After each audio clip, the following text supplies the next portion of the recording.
Good evening, everybody. Thank you for joining us this evening. I want to welcome you all. Thank you for being here. Happy New Year. Prior to the Pledge of Allegiance, I just want to mention a couple housekeeping notes for this evening. We have a couple different opportunities for members of the public to speak, one on map review. If you would like to be a member of the public to speak on the trustee area maps, if you wouldn't mind filling out a comment card and bringing that up for our Secretary Lisa to be able to call you when that time comes, that would be exceedingly helpful for us. And then if you're speaking on normal public comment, no problem at all. You can speak to the maps there too if you'd like, but there'll be a special section for that this evening. Okay, the board met in closed session and no action was taken. And now we will have the Pledge of Allegiance being led from the students from Lakeview.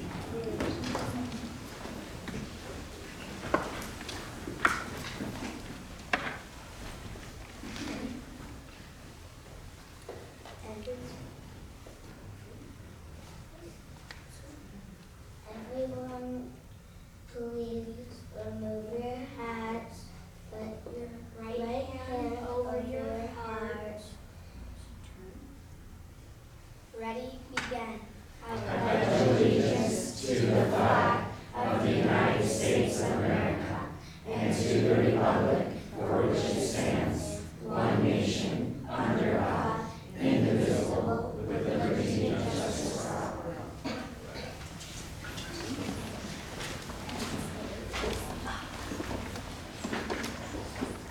Excellent. Come on up. All right. Principal Tiger Rowan from Lakeview.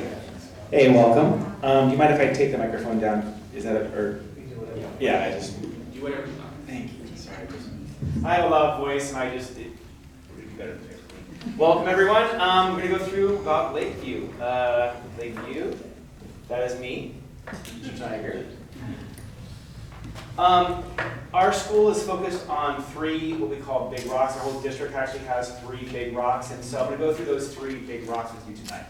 You can see that they're math alignment and collaboration, targeted feedback, and the third one is improving student attendance. Okay. The first big rock, math alignment and collaboration, is done through math transformations. Similarly, we have SDSU coming to my campus 6 times throughout the year to different staff meetings, do professional development through about CGI, cognitive guided instruction. They did that had teachers going there last summer, that's 2 summers ago. I had half my staff going to this past summer, and I hope to have 2/3 going this upcoming summer to SDSU. But SDSU also comes out to my campus 6 times a year to lead in-services about CGI. And so those 2 things are where we're focusing on math, and they go together very well because the overlap of those 2 is extremely close. A lot of people that were at Oceanside with me actually are at Advanced Informations, and they were trained in CGI, and they brought it to them with them. So they kind of split off and went to different schools, one at UCSD, one was at SSU, and that's where we melded the 2 together. And the way I explain to my staff is, when you're like cooking as a chef, you learn the skills like sauteing and braising, that would be like math transformations. And then you have CGI, which is like the seasonings, herbs and spices. And neither one is better than the other, they both go together to make a better product at the end. And I'll be showing you more examples of that later, but here is one example. Oh, stamp Germany. I need 2 nuts. You only have 1. I need 2 nuts. Sí, son muchos. Oh, no. Casi 7. So that was non-standard measurement, measuring how big things were using. He was using whiteboard markers, other students were using bears and things like that. The reason I showed that video is if you saw his face, you saw how much joy he had while he was learning. The second thing, and I'll come back to more about that math a little bit later. I circle back to it. The second big rock that we work on in our school is targeted feedback. I've been working with targeted feedback for 5 or 6 years for the County Office of Ed. Joe Fiscatori comes and works with our teachers and our principals. And my targeted feedback looks like this. It's a little note that says, I notice, and it tells what the teacher's not doing. And then the action that occurs when the students then, the action that occurs because the teacher did that is what the students have done. I noticed that the teacher created a class culture where the students felt confident and safe to share and support their peers. As a result, student A shared an incorrect answer, but student B built upon that answer but was correct about the first method. So that's an example of things that I leave in the teachers' classrooms. And I try to get into classrooms, 3 classrooms a day on average. That's what I try to do. Some days I do not. And I keep track of where I go and what I do. That way I don't leave anybody out. Because you tend to end up in the same classrooms all the time just because of the vicinity, proximity. But you can see on the left, I have the teachers' names. In the middle, it's what their 5D focus is. Most of them are working on engagement. A few want to work on other things, but most of them are working on engagement because that is our district focus. The third column is what specifically they'd like me to focus on while I'm in there. And then you can see that going across is color-coded.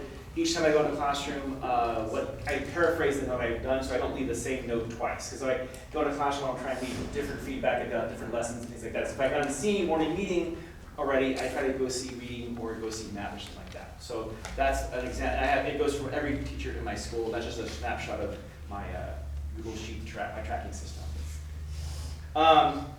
The third big rock is improving student attendance. And at our campus, we believe that if we make school fun, the students will want to be there.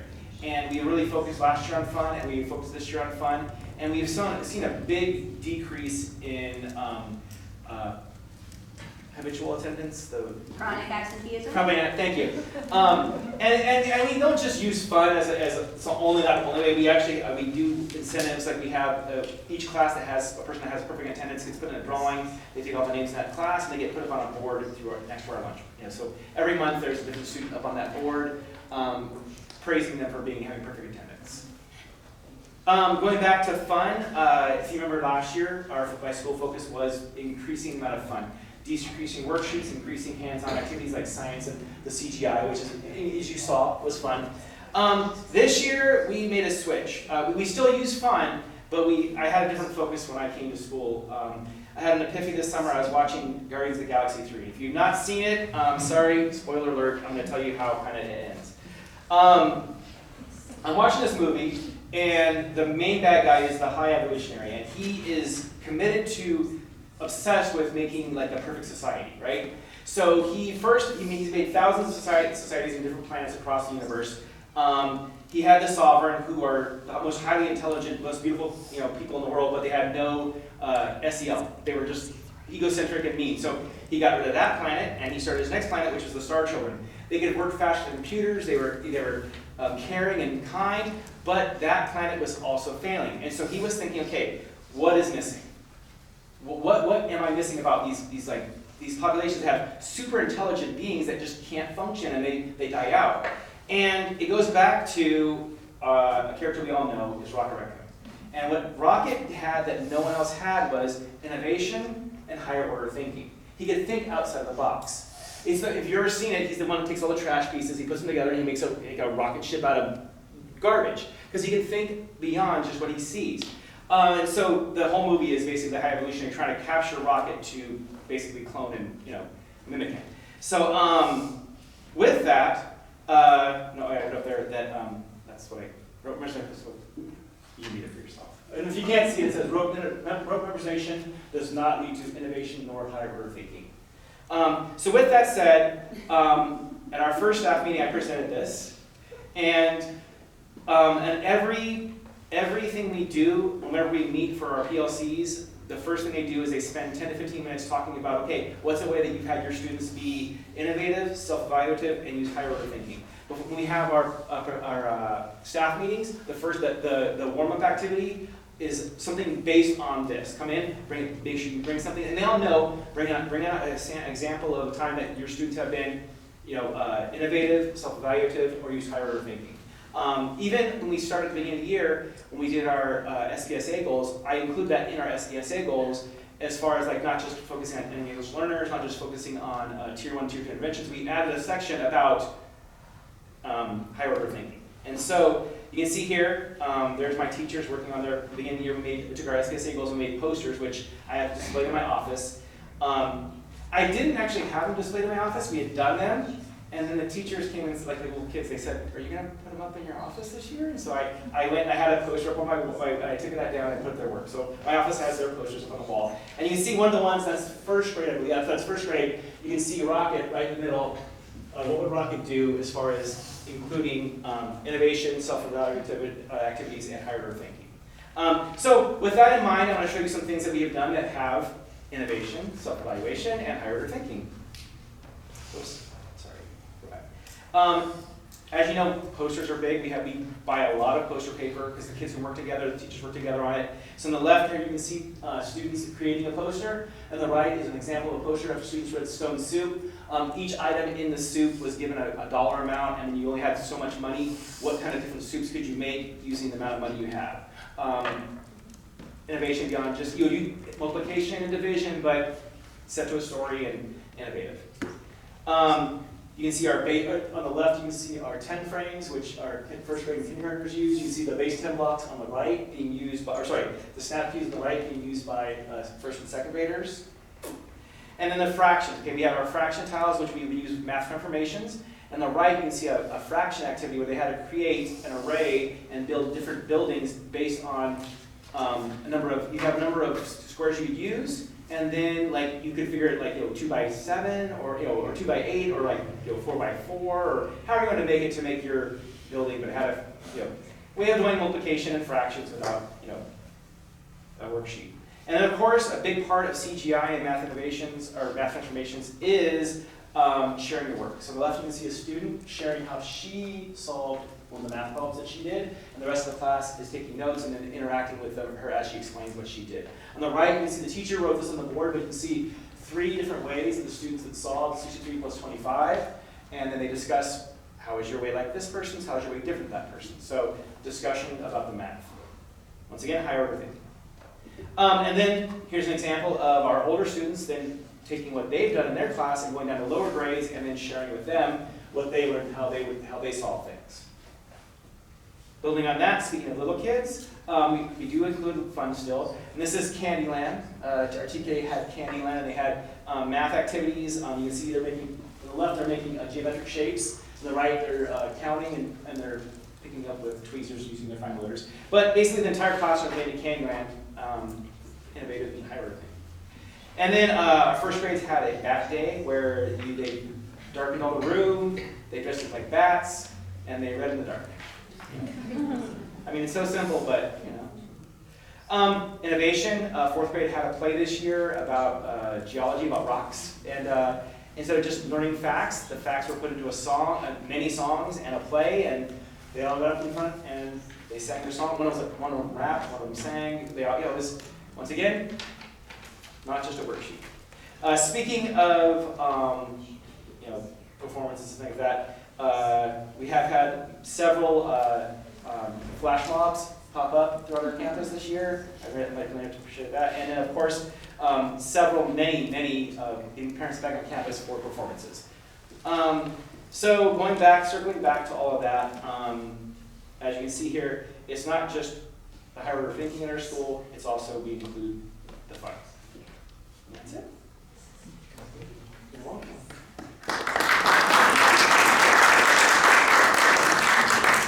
Any questions from the board? No? Okay. Well, thank you all for your hard work, and thanks for all you do at Lakeview for us. You're very welcome. Helping our families. I appreciate being here. Absolutely. All right, I'll log off. Thank you. So, Have a great night. thank you. So we have a public hearing at 6:15 and it's 6:13. So, should we go to trustee reports and then I just cut off trustee reports? Okay. We'll start with trustee reports. Mr. Bennett. I think I'm gonna need more than 2 minutes, but. Oh, well then perhaps we've got 1 minute. Why doesn't our council just slowly walk up as I open the public hearing? Yeah, we can start getting intense. Yes, and get this stuff going on. I got 6:42. So we're opening a public hearing to go through the district's transition to trustee by election districts, so by trustee districts. And so our council is in this process is here tonight to explain the process and also go through the maps. We have our demographer as well. And then after the presentation, there'll be public input. So anybody who'd like to speak on this, please do fill out a speaker card. Of course, if you don't, I'll make sure that everybody who wants to speak certainly has a chance to. But we'll start when council is ready.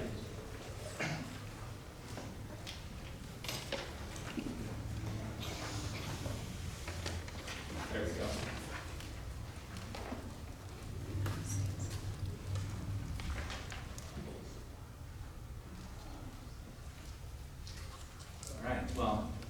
evening, members of the board, members of the public. My name is Jake Griot. I'm with the law firm of Currier and Hudson, and going to do kind of a presentation in two parts today. The first, I will present on some of the legal components, and then the district's demographer that we've contracted with, David Lopez, is here, and he will have a portion of the presentation to go over all of the maps. And for the board's knowledge, and I think you guys all know this, but for the public's knowledge as well, the maps that are going to be reviewed today are all on the district's website, as well as both of our presentations are available there currently and have been for the last 7 or 8 days. So the first part of this, a lot of what we're doing is under the auspices of the California Voting Rights Act, which became effective in January of 2003. It prohibits the use of at-large elections, which I'll talk about in a second, that impair what's called the ability of a protected class to elect candidates of its choice or its ability to influence the outcome of an election. And that's in California Elections Code. Converting to what's called a by-trustee area system is the only safe harbor from a lawsuit under the California Voting Rights Act. And in that case, the school district boundaries are subdivided into what are called trustee areas. And one board member then would be elected from each area, and those board members would be elected by registered voters of those trustee areas where the governing board member resides. Nothing about that process changes the school attendance boundaries or the boundaries of the school district writ large, of course.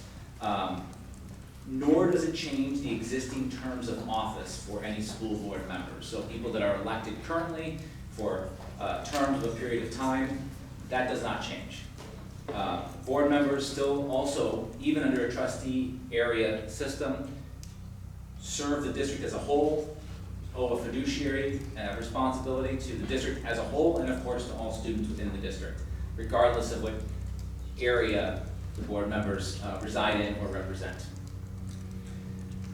A little bit about the timeline, the chronology part of the process. In September of 2023, the board adopted a resolution to transition to this by-trustee area election system in furtherance of the purposes of the CVRA.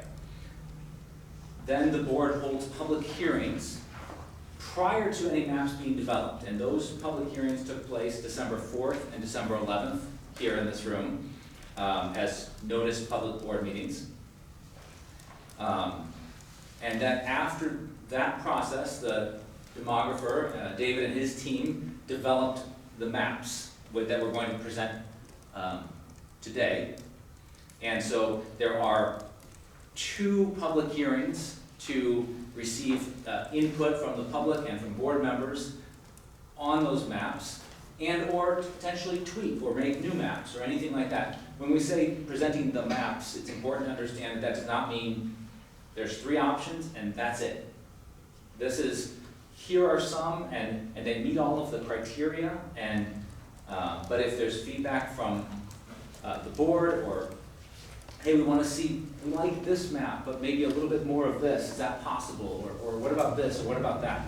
Those kinds of things are possible and can be, that's why there are multiple meetings. So we'll be back in a month then for the February 15th meeting. Then the schedule would be that the board selects a map to go forward with on February 29th in a special board meeting. And from there, after the selection of a map and approval of the change, the matter would go to what's called the County Committee on School District Organization, which is essentially the County Board of Education. And they hold a public hearing in the district to consider the trustee map that the district has put forward. That is tentatively being targeted for the end of March. And then once the county committee provides approval, then the new maps would go to the registrar of voters for use in the next election in November. So, criteria for the trustee area maps. And these are all legal criteria. They must have population balance, which means that each sub-district, each trustee area needs to have substantially equal population. There can be some small amounts of variance, and David will talk about that when he starts to go through the different map options. But that is a key driving point. And then the elections code for California has criteria that actually just went into effect January 1st of this year. And these go in rank order of priority that the district has to consider. This geographically contiguous. You can't have a little island section that says, oh, that's also part of this one over here. Respecting local neighborhoods or communities of interest. Being mindful of cities or census designated places. That's one that is going to more frequently come into play with larger areas, but it does come into play here too. Also then natural and artificial boundaries, that's where we're talking about rivers, creeks, the 67, Woodside Avenue, things of that nature. And then they must be geographically compact. And what that means is you can't have these sort of ones you see in the news sometimes where a district or a congressional district or something stretches along a freeway and then bulbs out here and then stretches along over here. They have to be as compact as possible. And then the final criteria is contrary criteria, meaning the district or the public agency cannot adopt boundaries for the purpose of favoring or discriminating against any incumbent, candidate for office, or political party. So those are very important as well, and that's now codified in the law. So we have 3 maps that are draft options, conceptual scenarios, and David is going to present those maps, including the demographic kind of considerations that went into that, his use of census blocks and their methodology for how they do that, and then the other updated data they go into that way. So, and after that point, I want to mention a couple of things. There's multiple opportunities for public input. Of course, part of that can be public comment here today. Also, members of the community can email the website on the screen there, or go to the district website, and there's /CVRA, and there is a little input button there that you can then provide feedback. And we have a few comments that people have made to that. So after David's presentation, I'm going to read those, and I'll some of them, to the extent they ask questions, I'll provide some answers to those as well. Okay, so we'll bring David up here, and I'm going to assist with toggling through things. So.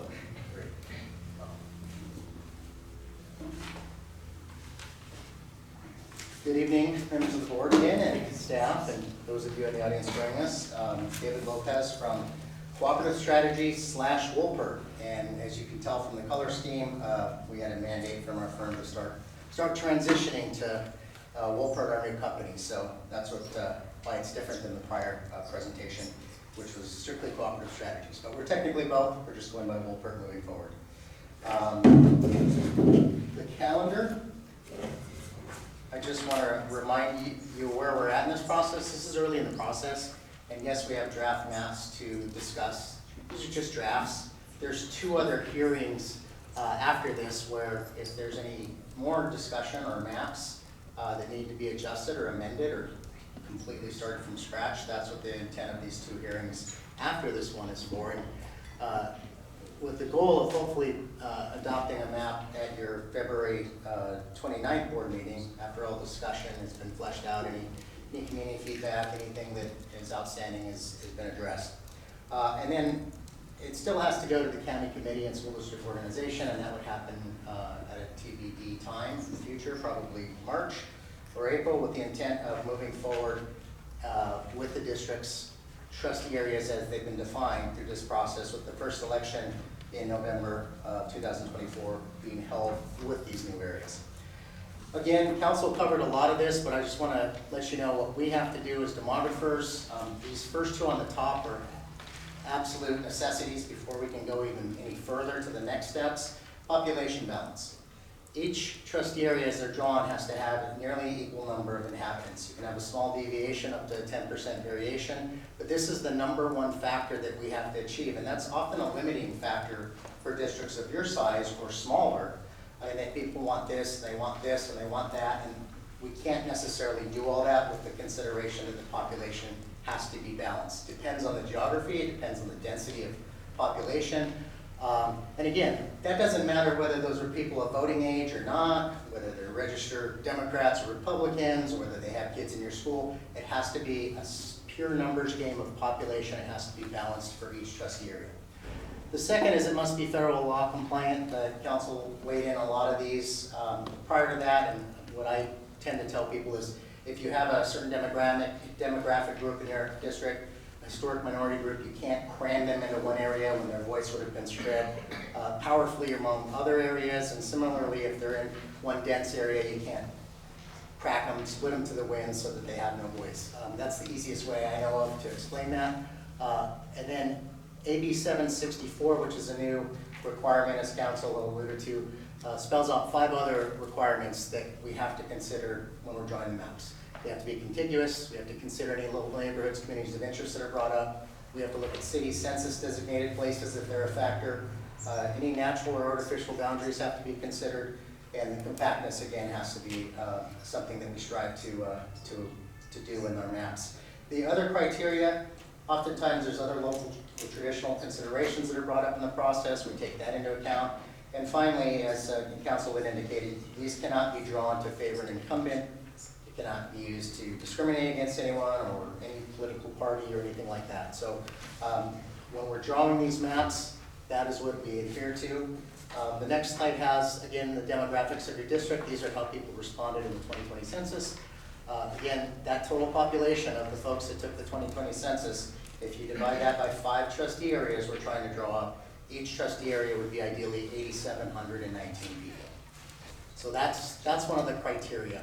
The rest of it is informative pieces, just to let you kind of see it's not a factor in how we're doing this. It shows 18 plus or over. And then the other component, which is called Citizen Voting Age Population Estimates, or CVAP, is part of that federal voting rights requirement I talked about. This is the largest protected class in your district, which is Hispanic. This is kind of a color map of where folks who responded to the census and the citizen voting age population estimates place them. It's kind of misleading, and it doesn't tell you how many people are in each of these areas. But I show this map because those are the census blocks. Those are actual census blocks as you see in your district. They're all kinds of strange shapes. They're not all just squares or triangles. And that is how we follow the lines. So sometimes you see trustee areas drawn, and you're like, why is it all wiggly like that along the road? Or why is it going up the mountains like that? Or why did it? This is one of the criteria. In the process of drawing the maps, we looked at the fire districts mapping process. We looked at the water districts. Sometimes there's something useful or makes sense as far as dividing lines. And they weren't using, in our opinion, down to the lowest level, which is the census block. That's the smallest level the census provides data. Sometimes they use parcels or census block groups, and that's fine according to their conditions and how they draw maps. So these are the census blocks, literally, that we had to follow in addition to all the other criteria. So that's why you see some shapes that are different in trustee area sizes and shapes that are different throughout this process. That said, let's go to the maps. This is the first one. And I want to also mention, because I have it here on my screen, we recently completed a link to give the district, which you can share to look at maps or zoom in or blow them up. You can, if you have a savvy IT person, they can link it to your website. People can zoom. They can't change anything, but they can search and zoom in, because at 8.5 by 11 or even 11 by 17, you're going to miss things. And roads aren't always apparent, no matter if you have a magnifying glass or not. And so sometimes school sites look like, what trustee area is that in? And you zoom in, you'll see how much they're in one where you can't see it based on the limitations here, because I didn't bring a 4 by 6 foot map to show everyone. So I have that here, we have it available, recently completed for the school district, it mimics the map scenarios. You have it up? Okay.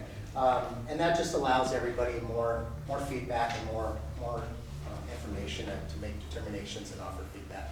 So this is scenario one, this is the first attempt at it, and again, the point of this is just to show you what we develop as demographers and our knowledge of the area. We welcome feedback.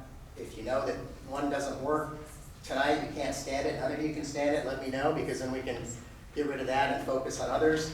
Sometimes at this point, boards and communities say, you know what, you nailed one of them. The other one's okay if you modify it. That third one is just not to our liking. Sometimes they say go back to the drawing board. If they don't, if there's something completely different we wanted, you didn't do a good job of explaining why we have to do that, or maybe you did, but we just have other considerations that come to light. So the point of this is just to show you what our drafts are. As I said, there's going to be other hearings. You might like scenario one and you want scenario 1A and 1B.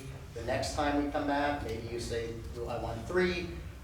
Try 2 others and come back with 3 others that are kind of like 3. Whatever it may be. That's the point of tonight, to get feedback from the community and from the board. So this is the, and I want to say all the maps have the same color coding. So trustee area 1 is going to be always yellow. Trustee area 2 is going to be green. Trustee area 3 is going to be pink or salmon colored. 4 is going to be blue, and 5 is going to be violet colored. But where they land on the map are different. So we try to keep consistent so that you know that. And if it helps, I'll tell you the trustee area color as well. We provided some key markers within your boundaries, notably school sites. And in some cases, if you have great vision, you can see the roads. I'll help you with that if you have questions. But then the second slide is more of a zoomed in version of that scenario so that you could see it on paper. And so again, what went into this particular one, the first one, is always balanced population. Try to balance population, try to honor what was discussed in the initial pre-map, which is honor the Verona tribes area, not break that up in a million pieces or anything like that. And also your largest protected class is Hispanic, so we want to try to achieve an area or two that has a high Hispanic CVAP number if we can. Again, it depends where folks in the community live and how they responded to the census. But this is the first attempt at it, and I can tell you the dividing lines here. We use Winter Gardens Boulevard, Lakeshore Drive, Highway 67, and Los Coches Road a lot. This is kind of a north-south orientation, and as you can see, Trust Area 5 is a large area. We had to get that area to get the population. There's another version of the map that you'll see where we kind of split it. But again, the name of the game first is population balance before we can do a whole lot of other things, and then we can get into the nitty-gritty. And so you can see the green area, Trust Area 2, and the salmon-colored Area 3 are much smaller, but that's where their density of population matches that of the blue area or the yellow area. So in this particular version, this is the first one we did. We balanced population. We wanted to respect the board's wishes with the Verona tribe.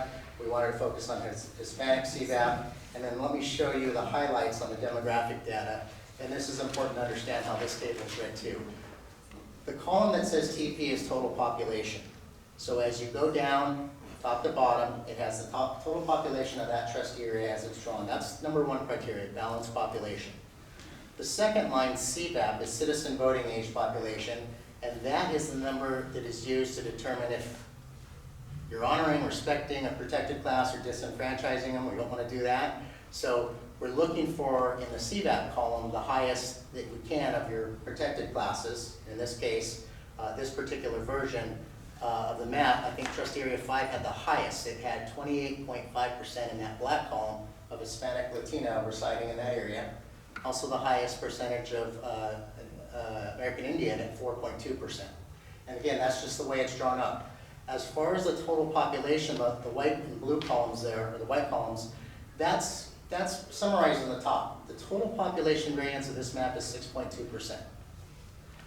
That's great. Anything under 10% is acceptable, or anything under 9.99% is acceptable and not really challengeable pursuant to the statute. How a district determines how much weight you want to put on that? Oh, we want it 1%, we want it 5%. that's as varied as the communities we serve. So if you like a map, for whatever reason, it may not be possible to make it a lower population variance. Some districts say, we know we have a growing area, can we kind of make that trustee area light, because we know there's gonna be homes, and this isn't gonna get done again until the 2030 census, when this district will look at something called redistricting. All the districts that have created this will redistrict to balance it with the current demographics. So, as long as the population variance is under 10%, it's acceptable. And then the other columns, as I said, are information for you to absorb, total population and citizen voting age population estimates. The next scenario is a completely different take. We want to do something different. We use east-west dividing lines for a lot of the trustee areas. The other one is more vertical. And so we were shooting for lower population variance and to see if we can provide a different look at the same time. You reside in your community, the members of the community reside here, they know what makes sense and what they'd like to see. So we thought it would be fair to give you a different look while still honoring that criteria. And this actually wound up being a little bit less population variance. Yeah, we can see the blow up here.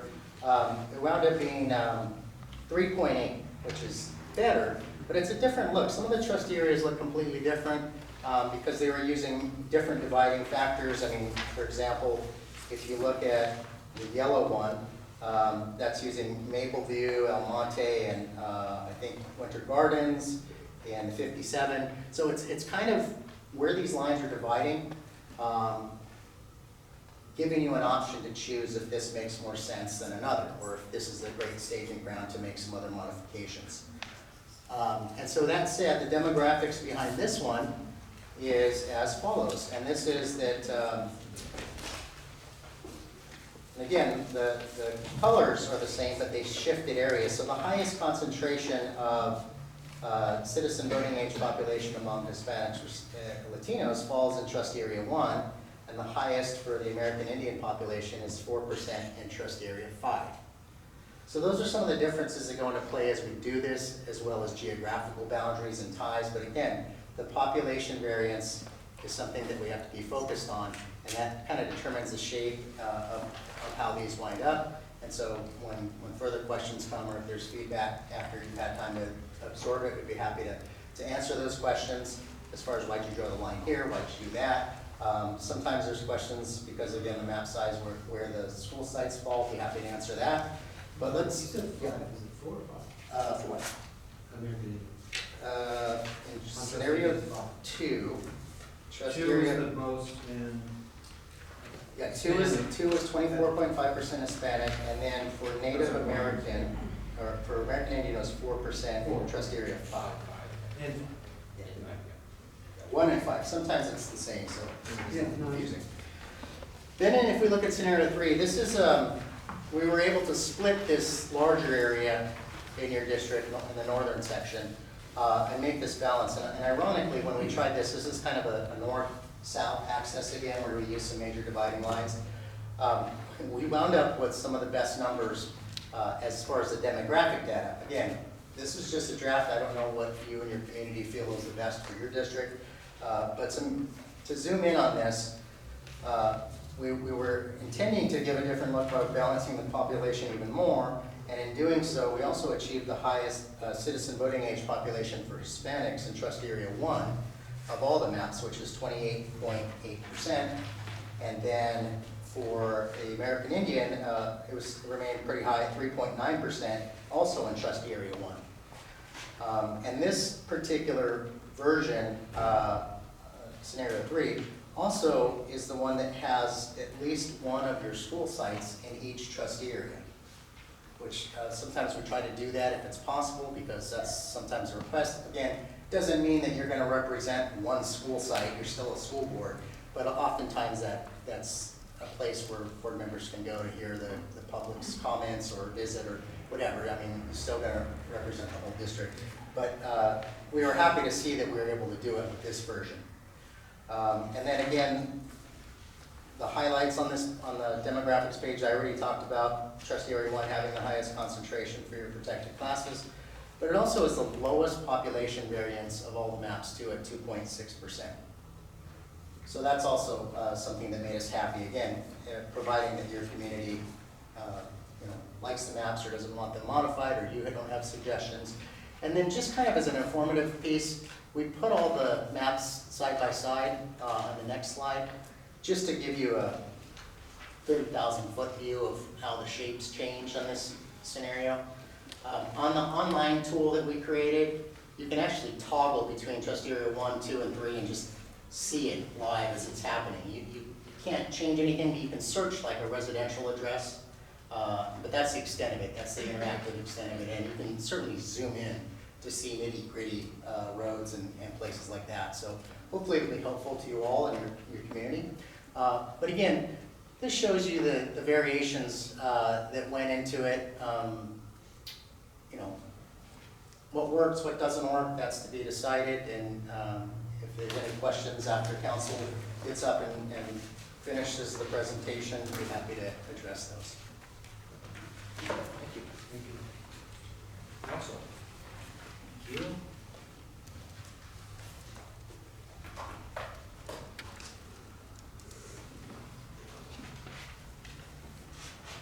Okay.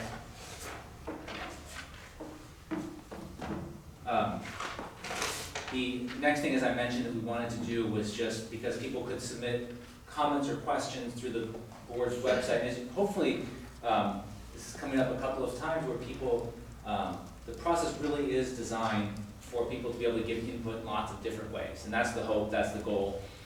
So we have 4 comments that were submitted through the portal. And I'm going to read those and just provide a little bit of answers to questions or topics that raised briefly. The first one, I'm just going to read these verbatim as they were on the, as they were submitted. Number 1, voting for trustees by area in Lakeside seems unnecessary and will lead to a more divisive board. There will likely be underrepresentation in some areas and over in others, depending on how the lines are drawn. Looking at Lakeside as a while, there is no clear line that can be drawn other than school attendance lines. So in terms of underrepresentation or overrepresentation in that comment, as David and I mentioned in our presentation, one of the real core guiding principles is that the maps need to have balance of the number of people in them so that there would not be over or under representation in them. In terms of school attendance boundaries, sometimes that's something that is looked at. Here the district has 6 traditional elementary schools, or have 5 trustee areas, and so those are already, the numbers wouldn't match, but also things to consider there. Attendance boundaries do not necessarily line up with census blocks or with population balance or the other criteria such as compactness and natural boundaries that are required by law to be considered. And of course, even if a school is in one area, that doesn't mean that only students from that area are attending, right? If the school is close to a border, then the attendance boundaries might be here or there, and trustees, of course, are representing all of the students regardless. And then also, I think uniquely with Lakeside, there's a lot of intra-district transfers. And so even if a school's in one trustee area, the students may be coming from all over the district to attend that for particular programs.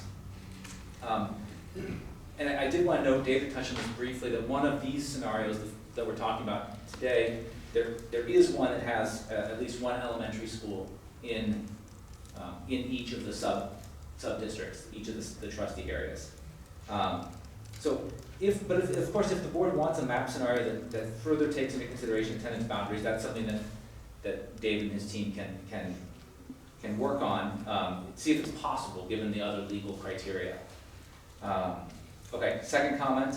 I appreciate and agree with the by-trustee area board elections where each board member must reside within the designated trustee area boundary and elected by voters in that area. That keeps us in community, our neighborhood, nobody from the outside that doesn't live in our situations. Just a comment. The third one, it's hard to tell if Lindo Park Elementary School is included in scenario 1, or where it's included in scenarios 1 and 3. And David and I looked at that earlier, and in map scenario 1, that school is in trustee area 5, the violet. And this will all become much easier to look at with the web link tool that we've just got and has been added to the website, so where you can really zoom in on a particular area and you'll be able to see very clearly where everything's at. In map scenario number 3, it is in trustee area 1, the yellow. And that one you got to really look closely because it's just on the border. Okay, and the fourth comment is a 5-parter. So what is the plan if a by-trustee board does not solicit a caucus? Can LUSD default to an at-large board member? What meetings do community members need to attend? How can meeting calendars be shared and communicated effectively and timely? Is there a grace period for present members to finish their terms and mentor incoming members? What if the community response support is low? We risk losing representation altogether. What then?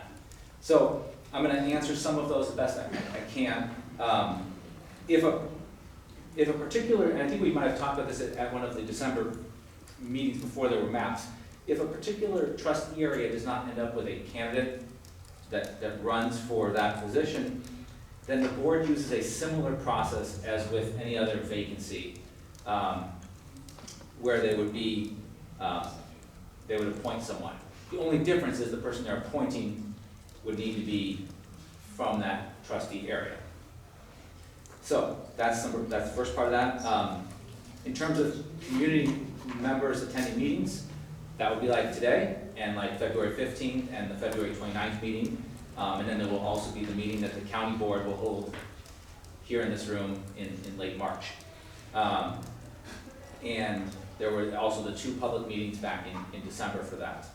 And then members of the community can provide input through all of the ways I was mentioning earlier. So finally, about a grace period, as I mentioned in my presentation, none of the current board members' terms will change. And so nobody's term is cut short. And finally, there's no risk of a trustee area losing a representative based on low community response or shifting population. The number of trustees is set at 5 and will be spread across the 5 trustee areas. There is, as David mentioned, after each census by law, trustee areas have to be re-examined, but that's kind of a different process that would happen after the 2030 census. But it's not a matter of shrinking the number of trustee areas, it might be just having to adjust boundaries at that point based on any population shift. So those are what we've received through the website. And I'll turn it over to President Hayes. Could you just remind the members of the public where they can go to, one, submit online comments, so that they can, and where they can do this web tool that I think, when I was looking at it, is pretty cool, so you should take a look. But anyway, feel free to share that with the public, please. Okay, yes, and so it's a separate part of the district's website, which once you go there, you can scroll down about halfway and there's a little blurb for learn more about the redistricting and the mapping process. You click on that, it will take you to the page. And within that, that's kind of the general landing page for all of the stuff we're talking about tonight.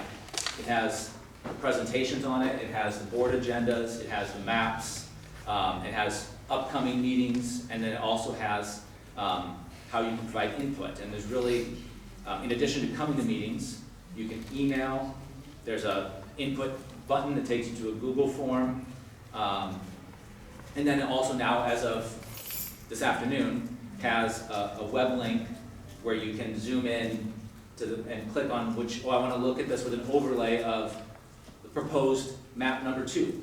And then I want to zoom in and see where everything lands on that. And so it's a really, it's like a Google Maps, but with the specifically for the trustee area. So it's a very helpful tool. Thank you. Okay, I'm going to open up to members of the board to chat, ask council questions, if there's any comments, questions, ideas, and then we'll go to our public comment. Colleagues. Yeah, I have a few. Okay, so one question would be, in scenario 3, you have the closest range of population. the Smallest matches- variance. Smallest variance. Yes. Does that generally mean, in your experience, that the trustee districts will stay pretty typical as you continue down the census because they're already very distributed? Hmm. In other words, they're a little more stable than trying to pitch Yeah. one in at 8%, where you know, like, just a small number in 1% of bump. I mean, you think that it's counterintuitive, every district has different growth patterns, some are built out school districts, there's not gonna be any more development, others aren't. But I think the math generally holds up, and I'm using the 2020 census. A lot of districts that had in transition, or that had transition, we probably helped them with redistricting analysis. And I would say about 60–70% had to redistrict, but they were giant districts.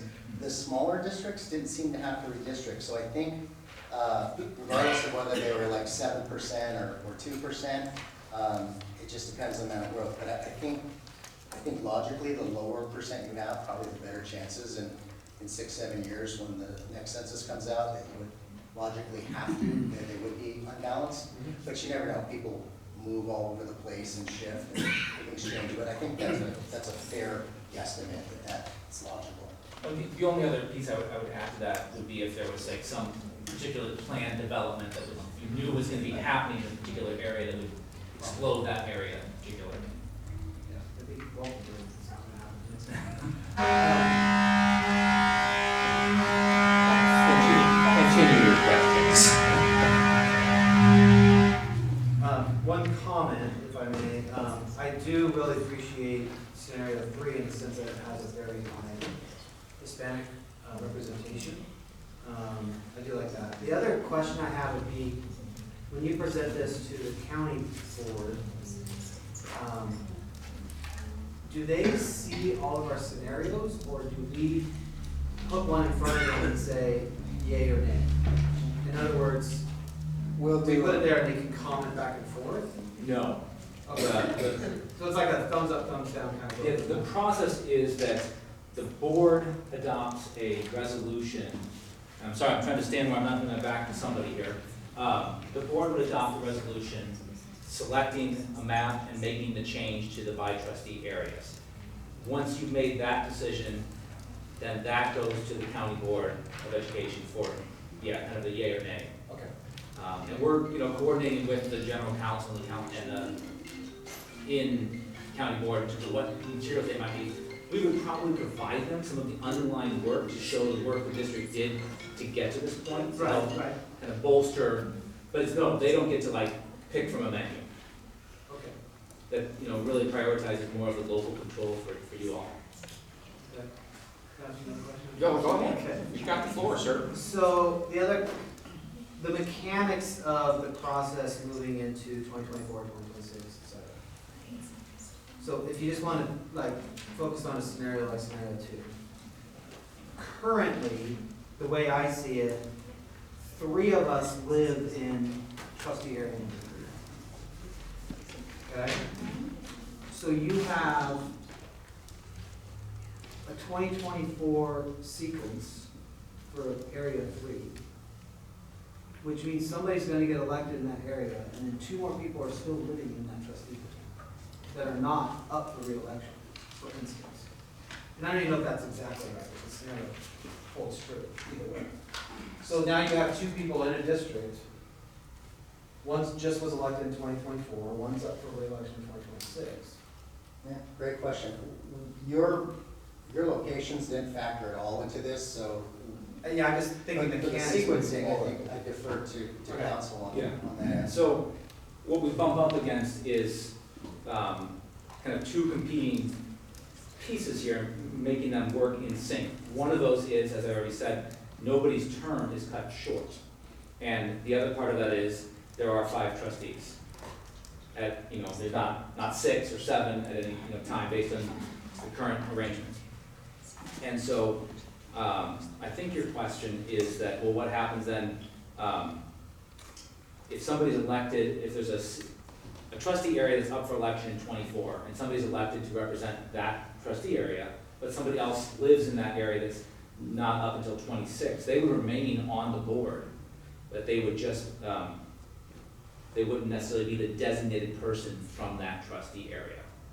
So it does, anytime you make this type of a switch, it takes a couple of cycles to sift that out so that everybody's then, who's on the board is in a particular trustee area.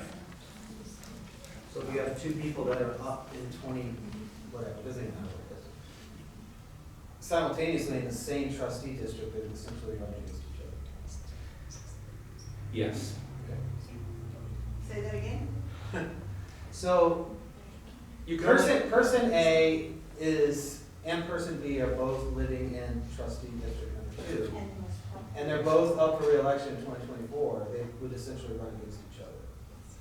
And then one person would get elected, and then you're short a person, then you'd have to appoint into another trustee. No, well, oh, if they were both up for election this time around, And they both live in the same trustee district. yeah.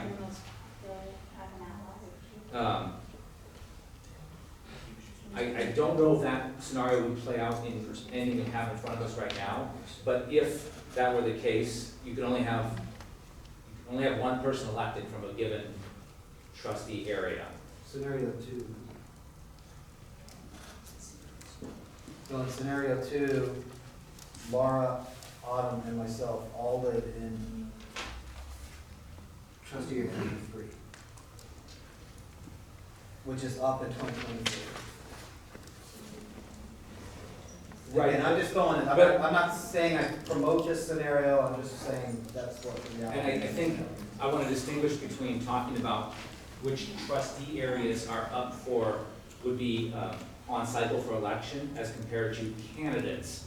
And because These are proposed sequences. that's right. Okay. Just like the law says, we present proposed maps and proposed sequences. And they're independent of each other, so scenario 2 doesn't have to have sequence 2. So in other words, you could adopt scenario 2 map, but scenario 3 sequence.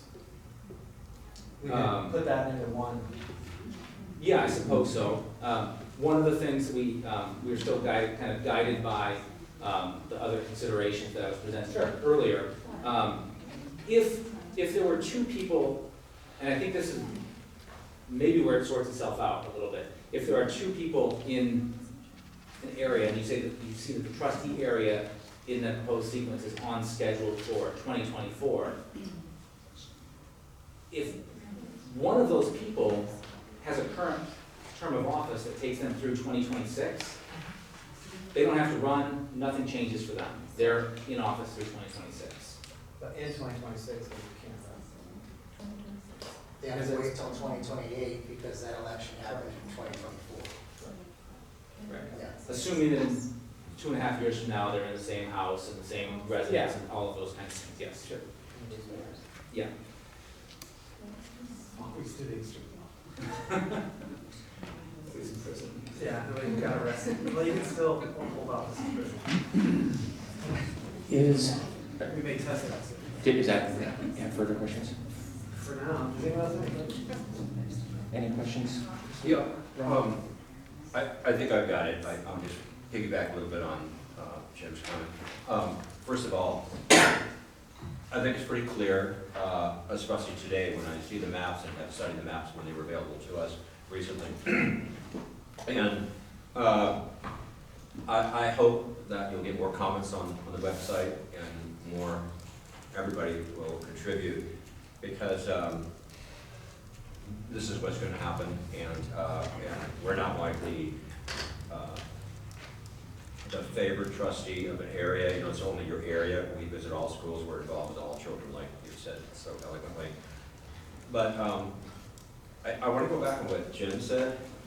So I'm kind of hearing like, oh, you're an undesignated trustee. So let me see if I have this clear. In 2024, let's say you have two people in the same area. How does that work out? And there's two openings, like an incumbent, right? Julie, comments? How does that work again? Sure.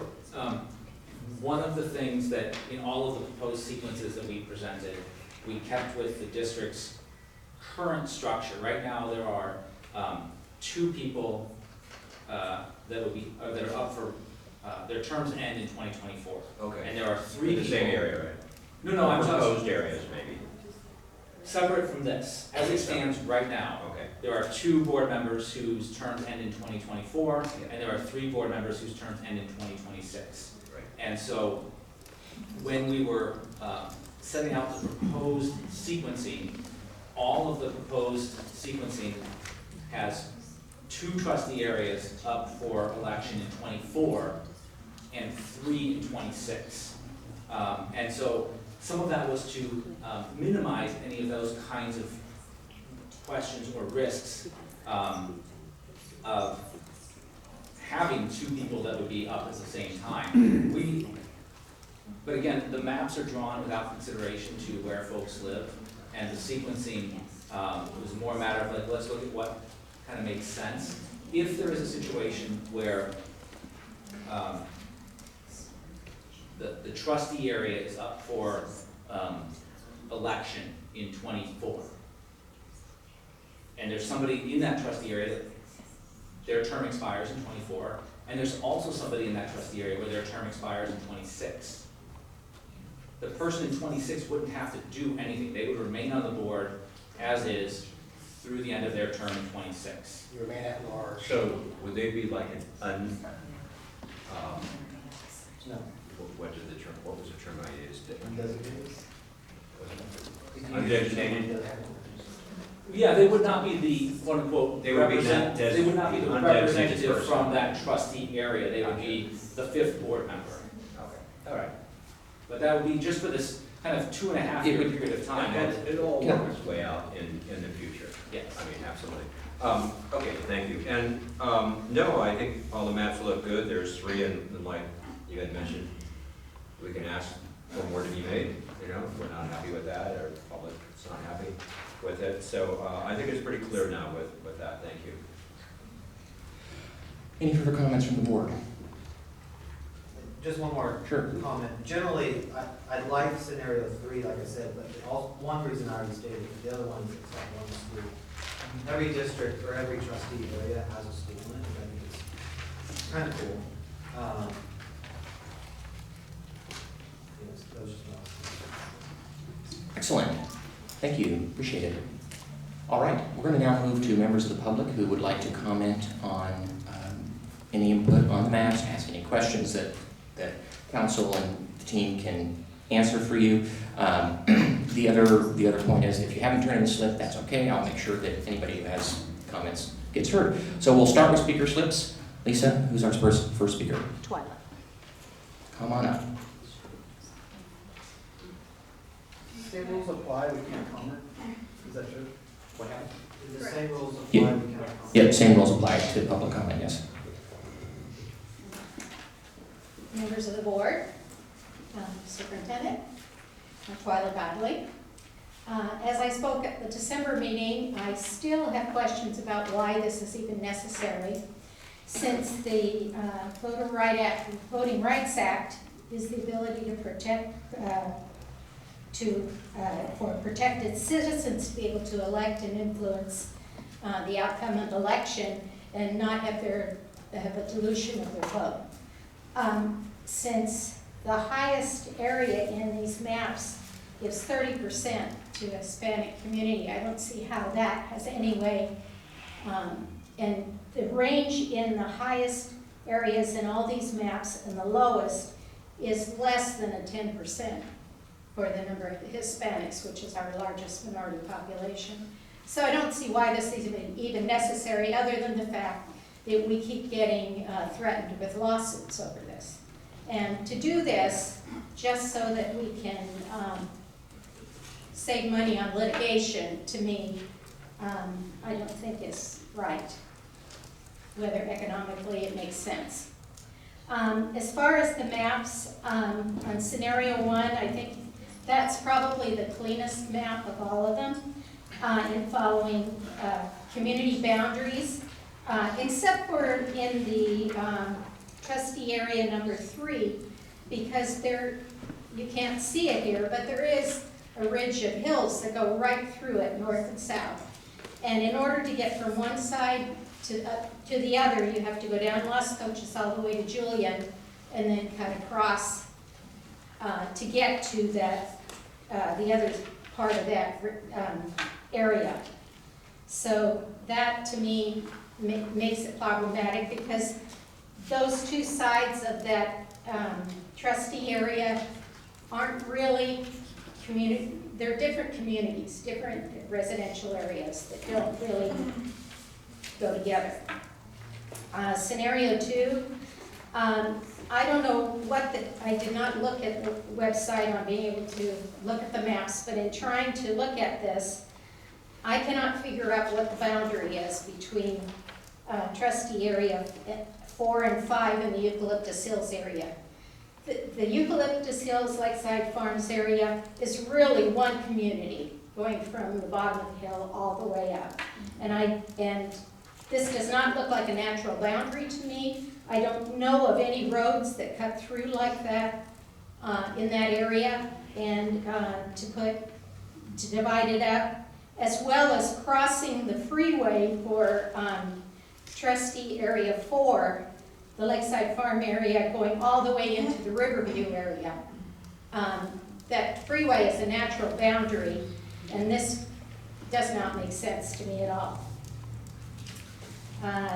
Scenario 3, you have the same problem in the trustee area 3 with the hillside between the east and the west portions there, and this is not a natural boundary between this trustee area 3 and 4. I don't know what those streets are, because they don't go, I suppose it's Lemoncrest that goes through there. But it's, you can even just see the way it circles around there with that little, looks like Texas right there, and then going into it.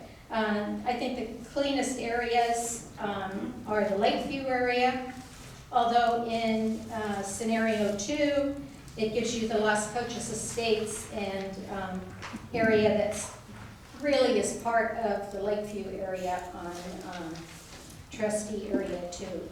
They really do belong together, but I don't know how you work the other maps so that you get those on there together. So I imagine this is probably a done deal, but I wanted to again speak on, I think this is totally unnecessary.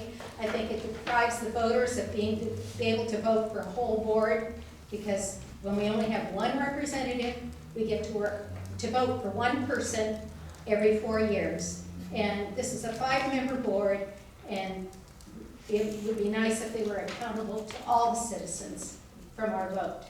Thank you.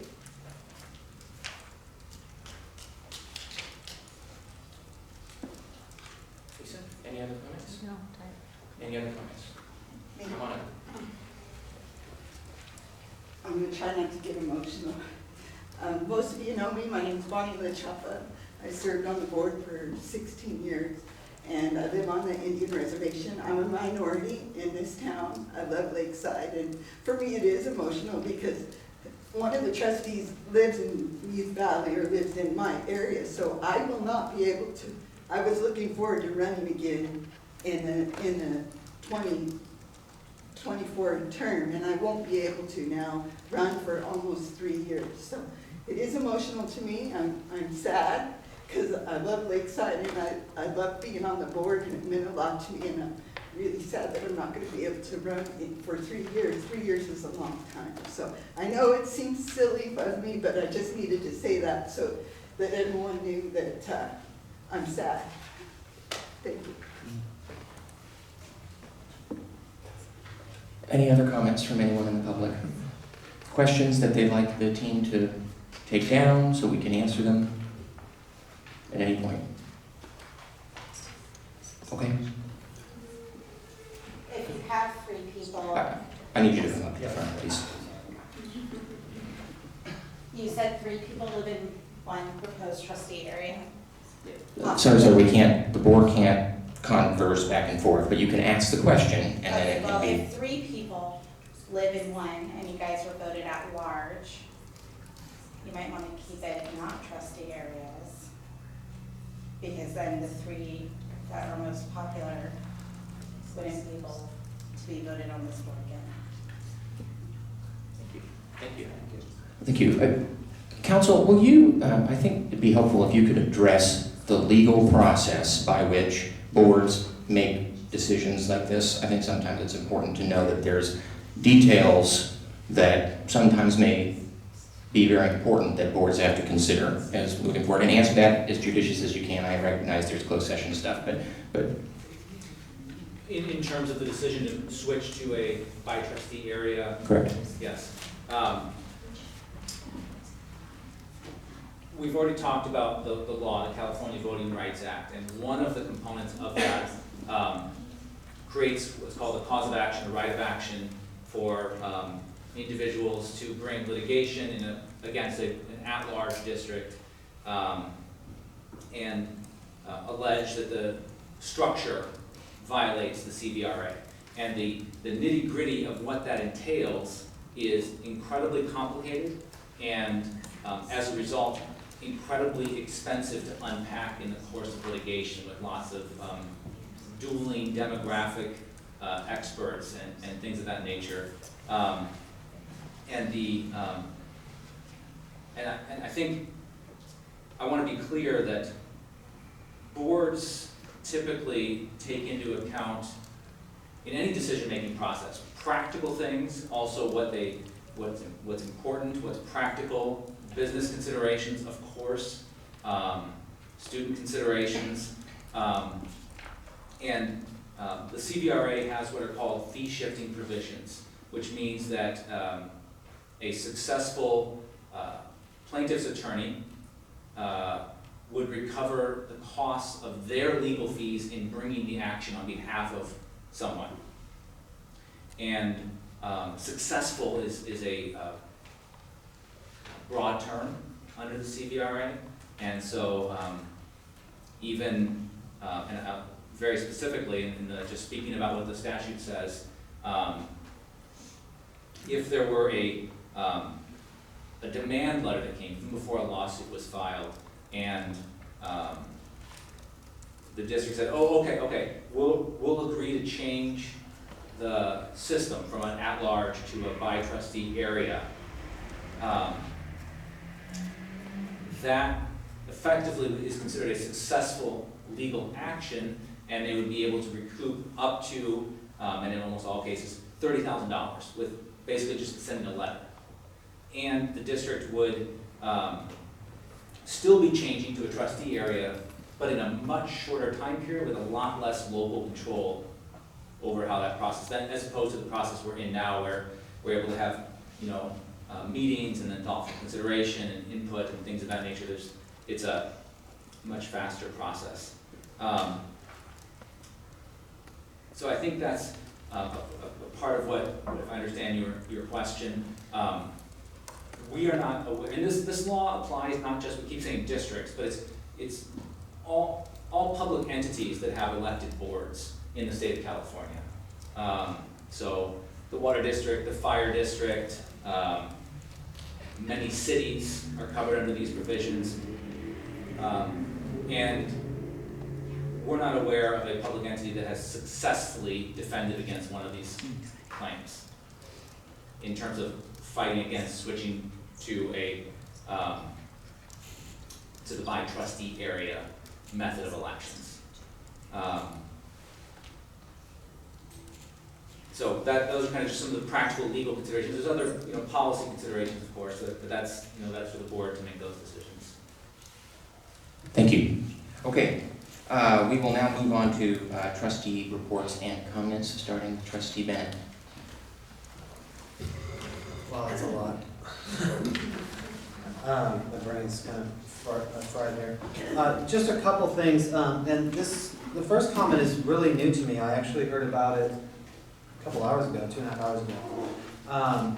The California Department of Public Health today issued new guidance in regards to specifically, well, they've issued the guidance that says if somebody tests positive for COVID, from this point forward, they are recommended to go to school. And they are recommended to not stay home. It's an interesting flip from where they've been. San Diego Unified School District adopted a policy to match that. And now they are in that same policy where they're saying, if your student has COVID, send them to school. And you are not recommended or you do not have to wear a mask. And it was an interesting story. I heard it and I almost didn't believe it because, as you know, 2 years ago they were completely flipped on the policy as well as the guidance, scientifically and virology and things like that. So it's a good step, in my opinion. And I think, I kind of go back to having a child with COVID at school is better than having a child without COVID at home. So it goes back to students should be in school. That's where they should be, and that's where they belong. So anyways, I just want to bring that to light. It was an interesting scenario, and I haven't really had a chance to really dig into it and figure it out, but food for thought. Secondly, really quick, we did have some comment earlier, and I'm really, really thankful for those of you who are showing up, speaking what you believe, speaking your mind. I don't have to agree with it, and sometimes I do, sometimes I don't, but I do always take certain nuggets and certain things from public comment, so it is super valuable. I think I just want to speak a little bit about what we continue to talk about. I talked about it in the last meeting, and I just want to enhance what my comments were last time in regards to Parent Bill of Rights. My belief in this is that it is an inform-only policy. I don't believe personally that the board is or should get involved in the rights and wrongs, the belief systems, or the ideas of what students should or shouldn't be. That's up to the student and quite frankly up to the parents as well. I see this continuing to play out in my mind as the ability for parents to understand what is happening and what is going on with their children at school. As I mentioned last time, the truth is always best to be out in the open. Whether you agree with it or not, the truth is always the better choice.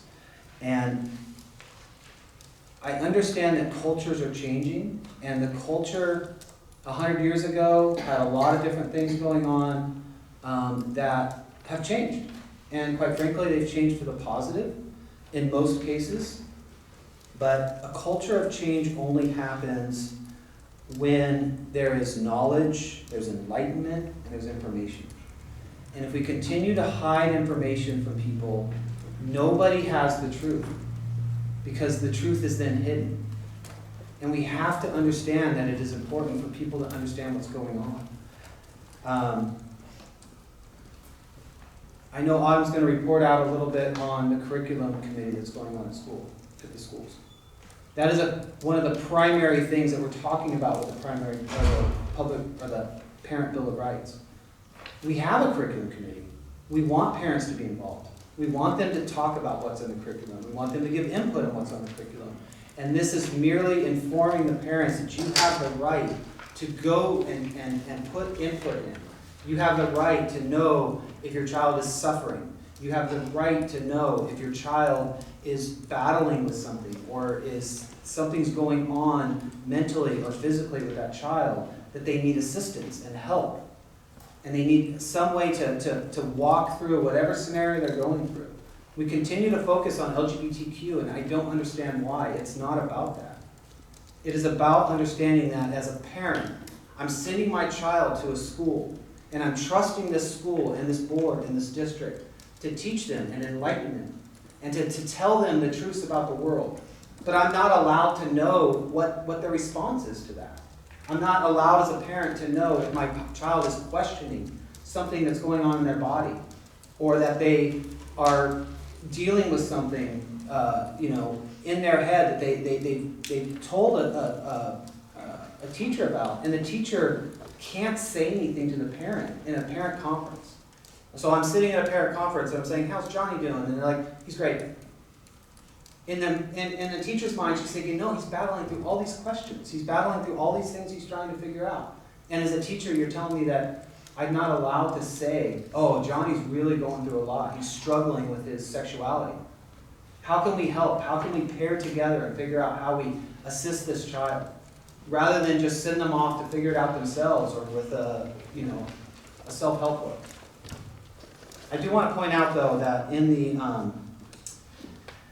the San Diego County Office of Education, they have a pamphlet out about LGBTQ youth. And it says, we strongly recommend involving parents and guardians as part of school-wide efforts to be more inclusive. As important members of the school community, families can reinforce the concept of respect at home, help answer questions, assist in classroom discussions, and be actively engaged in making the school and community safe for all children and their families. Again, it's not about policy. It's not about us changing what we tell kids they can and cannot be. It's simply saying, as a parent, you have the right to know and to be involved and to understand and come alongside with our counselors and our teachers and our district to say, yes, we can help you out. So I hope that throws a little bit of clarity on what we're trying to do here as we move forward in this process. And again, if you have comments or you want to discuss it, please continue to do that. Reach out to us. Stay after. I'm happy to discuss it. Thank you, Trustee Ellenson. All right, thank you. So since the last time we met, some of the district highlights that I was a part of were the winter events that hadn't occurred before our last meeting. One of the best things that I saw were some of the kids at Riverview put on productions where they were responsible for the stage movement, costumes, sets, everything. It was all student driven, so it was really fun to go see what creative concepts they came up with. Here at the DO, we also had a very competitive wreath contest. I don't know if you guys know about that. Some of them are around the district office still. I saw them out there. The LEAP won with a very creative Grinch wreath, and if you get the pleasure of seeing it, it's great. I was supposed to attend some BizTown interviews last week, but I had an urgent situation that kept me away from it. But what I want to say is what a wonderful experience the students have as part of BizTown. They put a lot of work and energy into in the classroom leading up to their field trip to learn different elements of professions. And it's always really great if you ever get the chance to go see them put all their hard work into practice. So I've been to a couple of the actual BizTown events as well, and it's really fun. There's two other community issues I'd like to address. One is that there's a lot of local kids that are in need of shoes and socks right now. The Kiwanis has extended their drive. They're doing a shoe and sock donation drive, so if you have it in your heart to donate, please do. We have a lot of kids in need. And they're extending that out through February 29th. And if you want to donate, reach out to me. I can let you know how to make that possible. I'll go pick it up for you if you want. I also want to highlight the San Diego Blood Bank.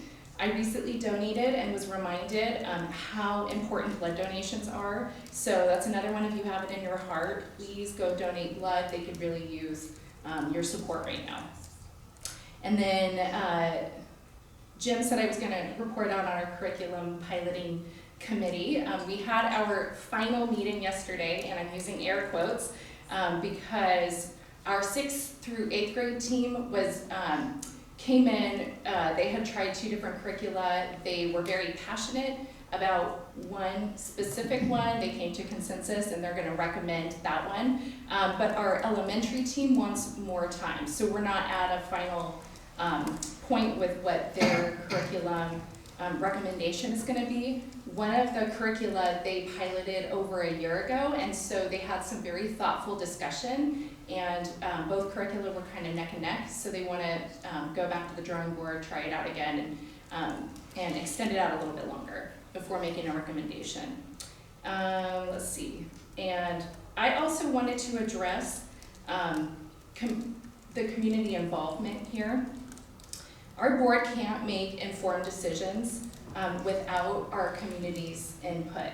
So I wanted to thank everybody who came out last month, everybody who came out today, and any meeting of ours to speak. I know how nerve-wracking it is to get up there and speak, but we need that input as our board. We need to know what everybody in the community is feeling. So I just want to tell you that everything that is said is taken into consideration.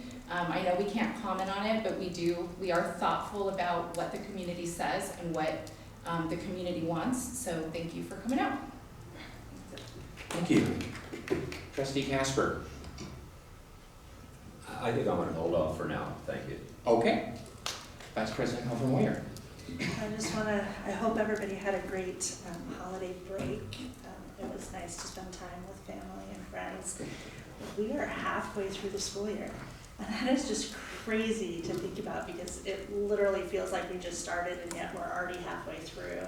And so now we're moving into testing time and looking at our LCAPs and things like that. So there is going to be a lot more community time to make those recommendations. We have a survey out right now. If you've been on our social media, make sure you go on and fill out the surveys and attend any one of our meetings that we have at a couple schools coming up to really give that input as we create that LCAP for the next 3 years. So I think that's really important right now. And I'm excited for the next half of the school year. I think it's going to be fun. There's always a lot of activities at our classrooms and our sites, and I see a lot of parents on site all the time, which is just such a joy, and I encourage everybody to participate as much as they can. Excellent. Well, I want to wish everybody a Happy New Year. I was unfortunate enough to not be able to make many of the holiday events. I was super sick during the holiday. I had a 104-degree fever for like 4 days. And people and friends of mine thought I had died because I wasn't returning phone calls. But anyway, I also want to just wish all the staff welcome back. Thank you for all your dedication. We've got a few more months here and testing coming up, so appreciate all your work. And I do want to emphasize the LCAP input sessions. The LCAP is super important. It's a governing document for the board. It helps us direct funding to different programs that we may care about. So if you care about workforce development, or you care about math, or whatever it may be, we want to hear that, because this is the time when the board is able to reshape if we want, look at other things. But we really depend on you guys. So thank you for go to that. There will be refreshments, I see, so please go. And then lastly, today we had our ribbon cutting for Climate Tech, our solar project. What a fantastic day it was. We had the kiddos flip the switch, and it was really cool. And what I'm excited about with that project is that we will save money over time, and all that money is able to go back into the classroom to help support our kids. So I'm very excited about those savings. I know Lisa over there is excited too, so that'll be great. All right, I'm moving over to opportunity for members of the public to address the board on any item in the agenda. You have 4 minutes.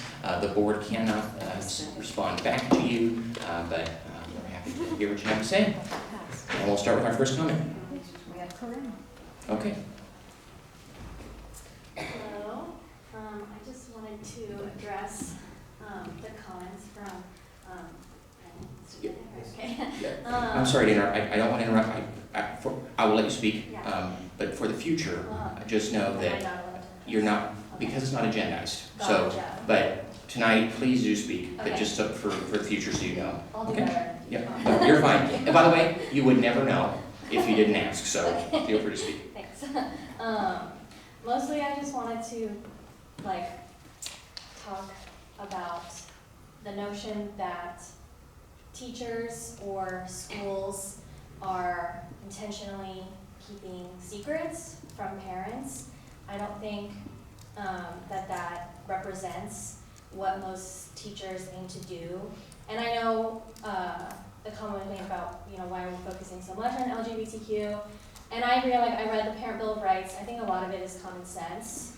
Teachers do want parents to know what is going on with their children.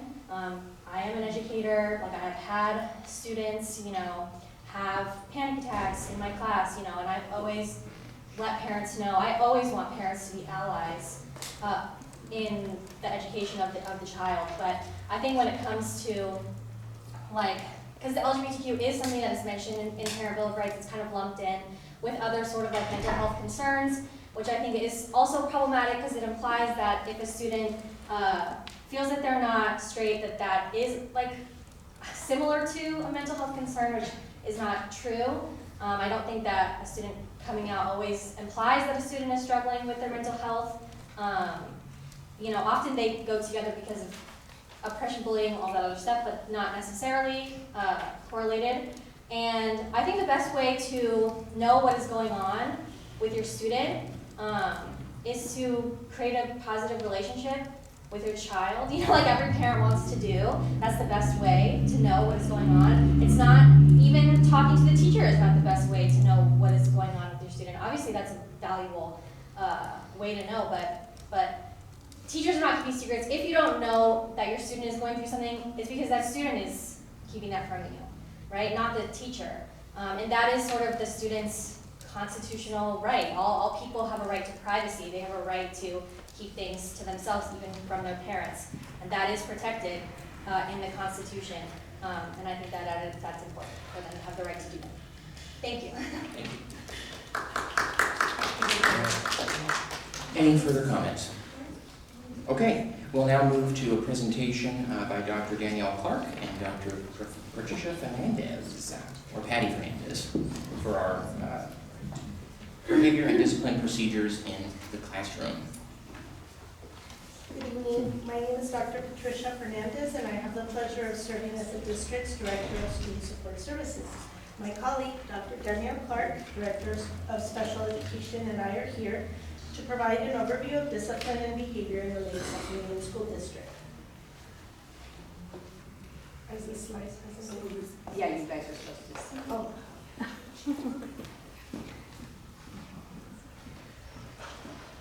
The purpose of the presentation you are about to see will provide an overview of discipline practices and positive behavior supports that are used with all Lakeside Union School District students on our campuses.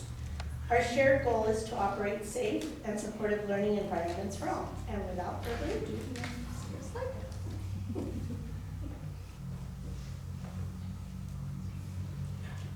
Feel free to stand up and stretch. As a matter of fact, I'm actually going to take a quick personal break. So why don't we take like a 3-minute recess and we'll be good, okay?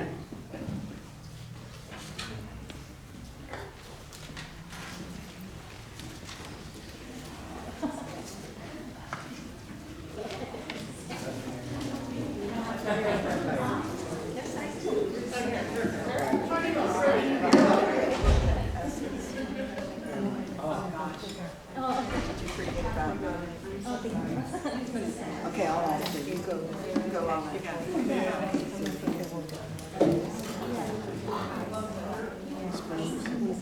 Thank you. Yeah.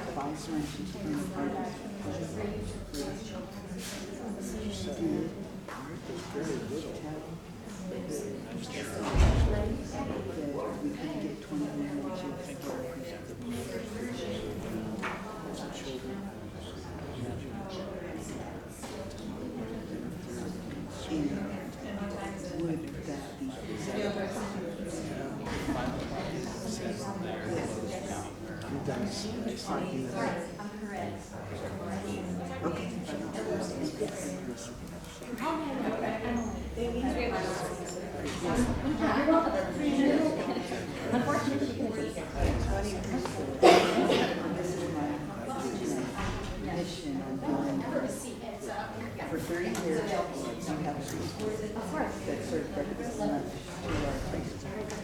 And came COVID. And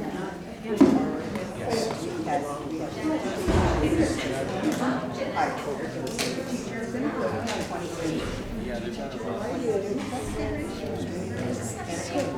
that when she's not, right?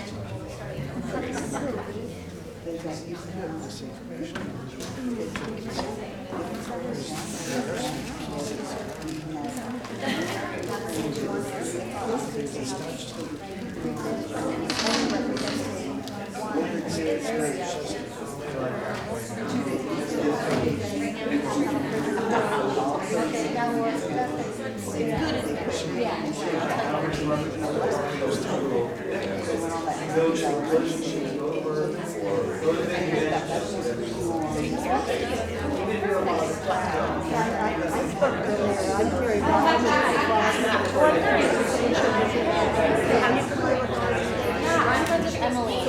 Yeah, I'm Corinne. Hi,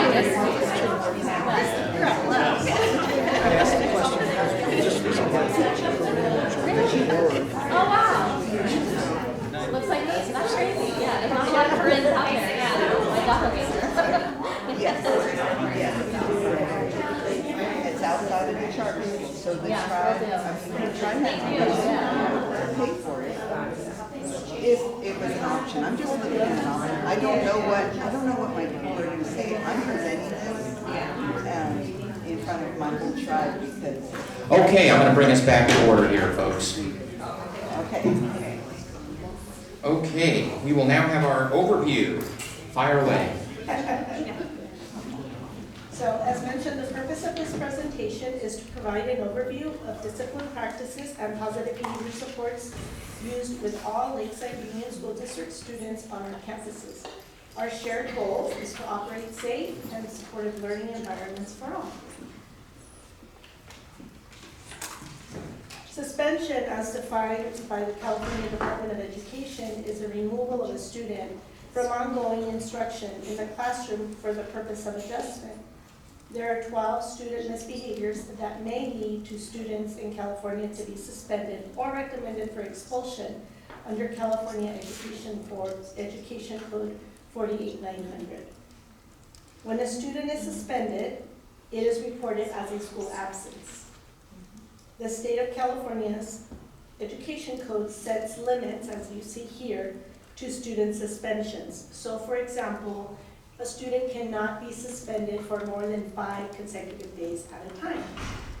A student may have an extension to a suspension if there is a consideration for possible expulsion.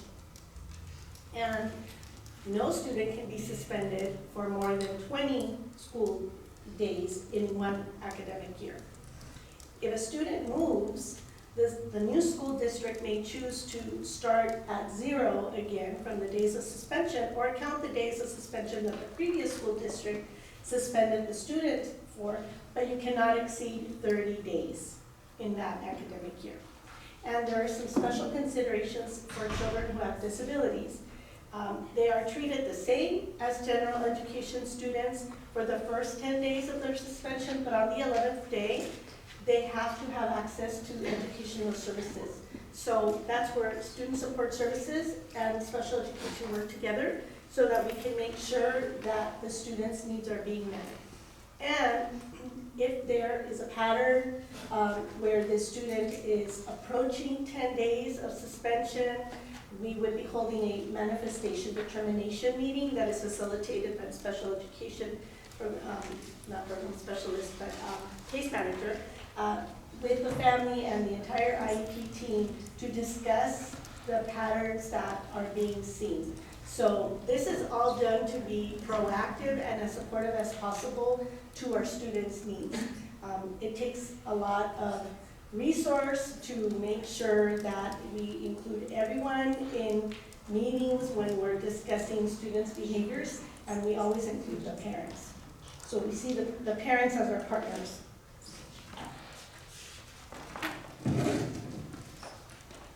The Lakeside Union School District Student Support Services Department works closely with school administrators and monitors student suspensions to understand patterns of student behaviors happening district-wide.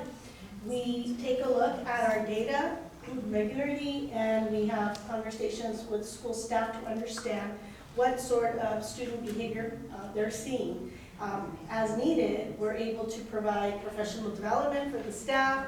We're able to address behaviors that we are seeing with our community partners. For example, if we're seeing an uptick of students who are bringing vaping paraphernalia, we're able to work with our county of San Diego friends so that we can figure out where are they sourcing these items from in the community, what is it that we can do so that we can address the proximity of these shops to nearby schools, etc. And for example, we also provide professional development where staff can build their own awareness of what to look for, such as a great training that the San Diego County Office of Education offers to understand current drug trends. We learn the packaging that is being used, how things are now being produced. For example, vapes used to be very obvious to see, but now they're very discreet.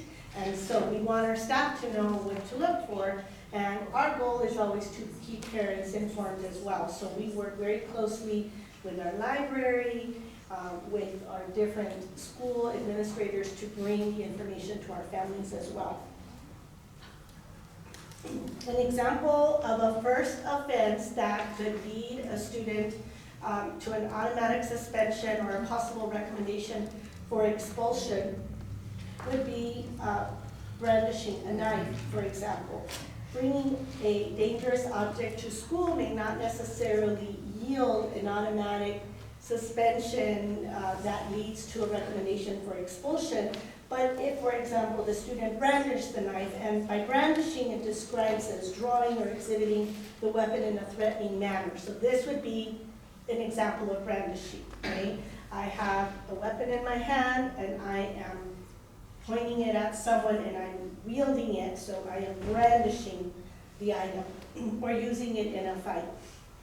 California Education Code 48900A2 allows a student to use force in self-defense if the student reasonably believes that they were in imminent danger of suffering injury and believed the use of force was necessary to defend themselves against that danger. So the Ed Code is very specific that we have to always put other means of correction ahead of anything. When we have certain behaviors, we always impose the other means of corrections, but there are certain behaviors that automatically will result in a suspension. And this is where Student Support Services works closely with our school administrators to understand what the behavior was and how to act in support of the student and the staff to ensure that our campuses remain safe. If a student brings something to campus, we inform the parents. We work with the families to find out how they sourced it. If the parents were not aware, we work together to ensure that the child's safety is first and foremost concern, but we also want to make sure that all of our staff are safe. So we have a system in our school district that is called Behavior Alert, and we notify our staff when there has been a student that has violated certain education codes. And this is a confidential system in which the staff member, the credentialed staff member, receives a message of a student on their class list has had a violation for those specific behaviors. When we have a student who changes their class schedule, that new teacher of record would also have the same information. Okay? And we have school board policy where our teachers and school administrators work closely with their students' families to inform them at the onset of student misconduct, and we work collaboratively to understand the cause of the students' behaviors and work towards a solution using a team-based approach. So if, for example, the family tells us, well, Patty is not exhibiting this behavior at home. We don't know anything about this. This is only happening at school. Then we seek to understand what could be triggering the behaviors. Is this happening at recess? Is Is this happening all day? Is this happening in a structured situation within the classroom? What is happening right before we see this behavior? And so what we're trying to do here is we're trying to support that student in replacing that behavior with behaviors that are going to lead to healthy choices, right? So if a student, every time they lose a tetherball game, goes and tries to hurt somebody, then we should work with that student to learn coping skills and resolution skills. In real life, if we're driving and somebody upsets us on the road, we cannot pursue that driver, right? So we have an opportunity to help our students learn skills that are going to serve them to be productive citizens, and it all starts at school. Our school principals work closely with their school staff to develop and implement school rules that will maintain a positive school environment, promote safety, and a sense of belonging. This is accomplished by providing evidence-based instruction, and some examples are on this slide.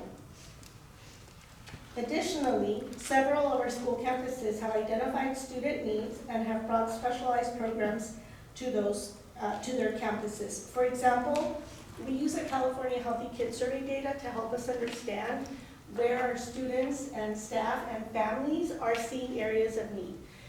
Sense of belonging, sense of connectedness, sense of safety, we measure that annually. And here in Lakeside, we really pride ourselves in finding ways to make all kids feel connected. Some of our schools have identified that our boys were not feeling a sense of belonging at their campus. So our middle schools brought the Boys to Men program, where they have a mentor who meets with them on campus, and they do activities outside of school, on campus. We receive reports from our campuses that these kids have really turned things around and their behaviors have improved. Similarly, with the Detour Fantasy program, this is a mentoring program for girls of color at our middle school that has that program going. They're also reporting higher satisfaction, sense of connection, and overall happier kids, right? So we want to do everything that we can to feel that the kids are coming to school and they feel connected and they feel happy to be there, and that they feel like they can identify with someone. And there are a number of other programs that our schools are implementing. Our school counselors are integral in supporting students who are struggling and are ready to make referrals to outside agencies when needed, when they need extra support. Our teachers and staff play an important role as well, facilitating morning meetings, restorative conversations, and reinforcing positive behavior supports. The Student Support Services Department collaborates with our school site administrators to ensure they are interpreting California education codes, specifically 48900 uniformly. As needed, we coordinate professional development to ensure our staff stays current with California's education codes and that we are adhering to legislative updates pertaining to student behavior, attendance, mental health, safety, and general health. You may recall that last year our school bus drivers came to a board meeting and shared that they really were struggling with some of the behaviors that students were presenting when on the route. The Student Support Services heard that information. We partnered with the San Diego County Office of Education, and we were able to have them trained this past summer in trauma-informed response. And we received great feedback from our bus drivers, and we were able to bring additional training opportunities. We plan to do that again this coming August. We had a very small grant. We were able to pay them for their time. They came on their own time in the summer to learn about these strategies, and they're reporting that it's really made a big difference. It's something as simple as knowing how to respond when a student is having a bad day on the bus that can make the route all that more pleasurable.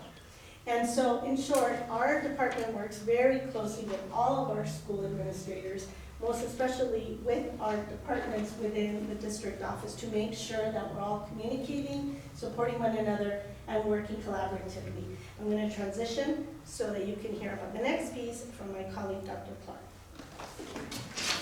Thank you, Patty. Oh, thank you. What did you say? The clapping, it's not over yet. Everybody's still born, the kids time. Just kidding. I'm going to speak on, so thank you, Patty. So as she shared with you, we very much work in conjunction with each other.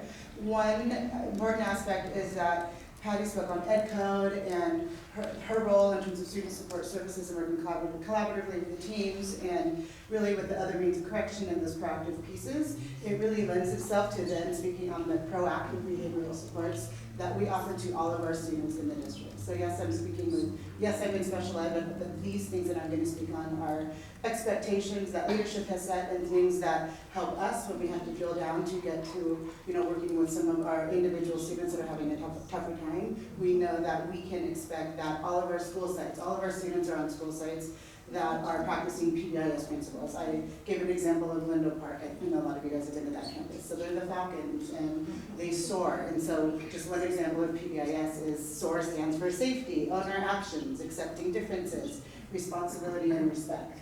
So in doing that, when the counselor's talking to them or Tessa's talking to them or any of the teachers, we know that that's something that's an acronym that students are going to be familiar with. If you go on the campus, you see that there's expectations even on the picnic tables or on the gates within the lunch area. So it's really about reinforcing all the time rules and expectations. And schools do it in different ways, but with how they see fit in terms of working with their school teams, that makes the most sense for their school campuses. But we know that every single one of our schools are working in a proactive manner and reinforcing PBS principles all the time. And it's not something that I'm the new person on the campus, so I'm going to implement it and walk away. It's something that is ongoing, and it changes depending on, if there's new problems that are presented. It's something that is worked on all the time. It needs to be done with fidelity. And she and I and many other people within Ed Services work to support all of our teams in doing that. So that's an important piece that when we step on campuses, we know that that's already in place.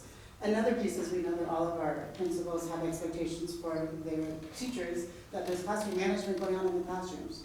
So it can't just be things going on the outside, but we know that it starts in each individual classroom. We know that the teachers, they may be tweaking it. We know that there's often reteaching going on, whether there's a long break or there's a particular friend that's having a hard time, and we need to remember our first day of school and build that classroom culture. We know that that's always going on in the classrooms. It's not just on the first day of school.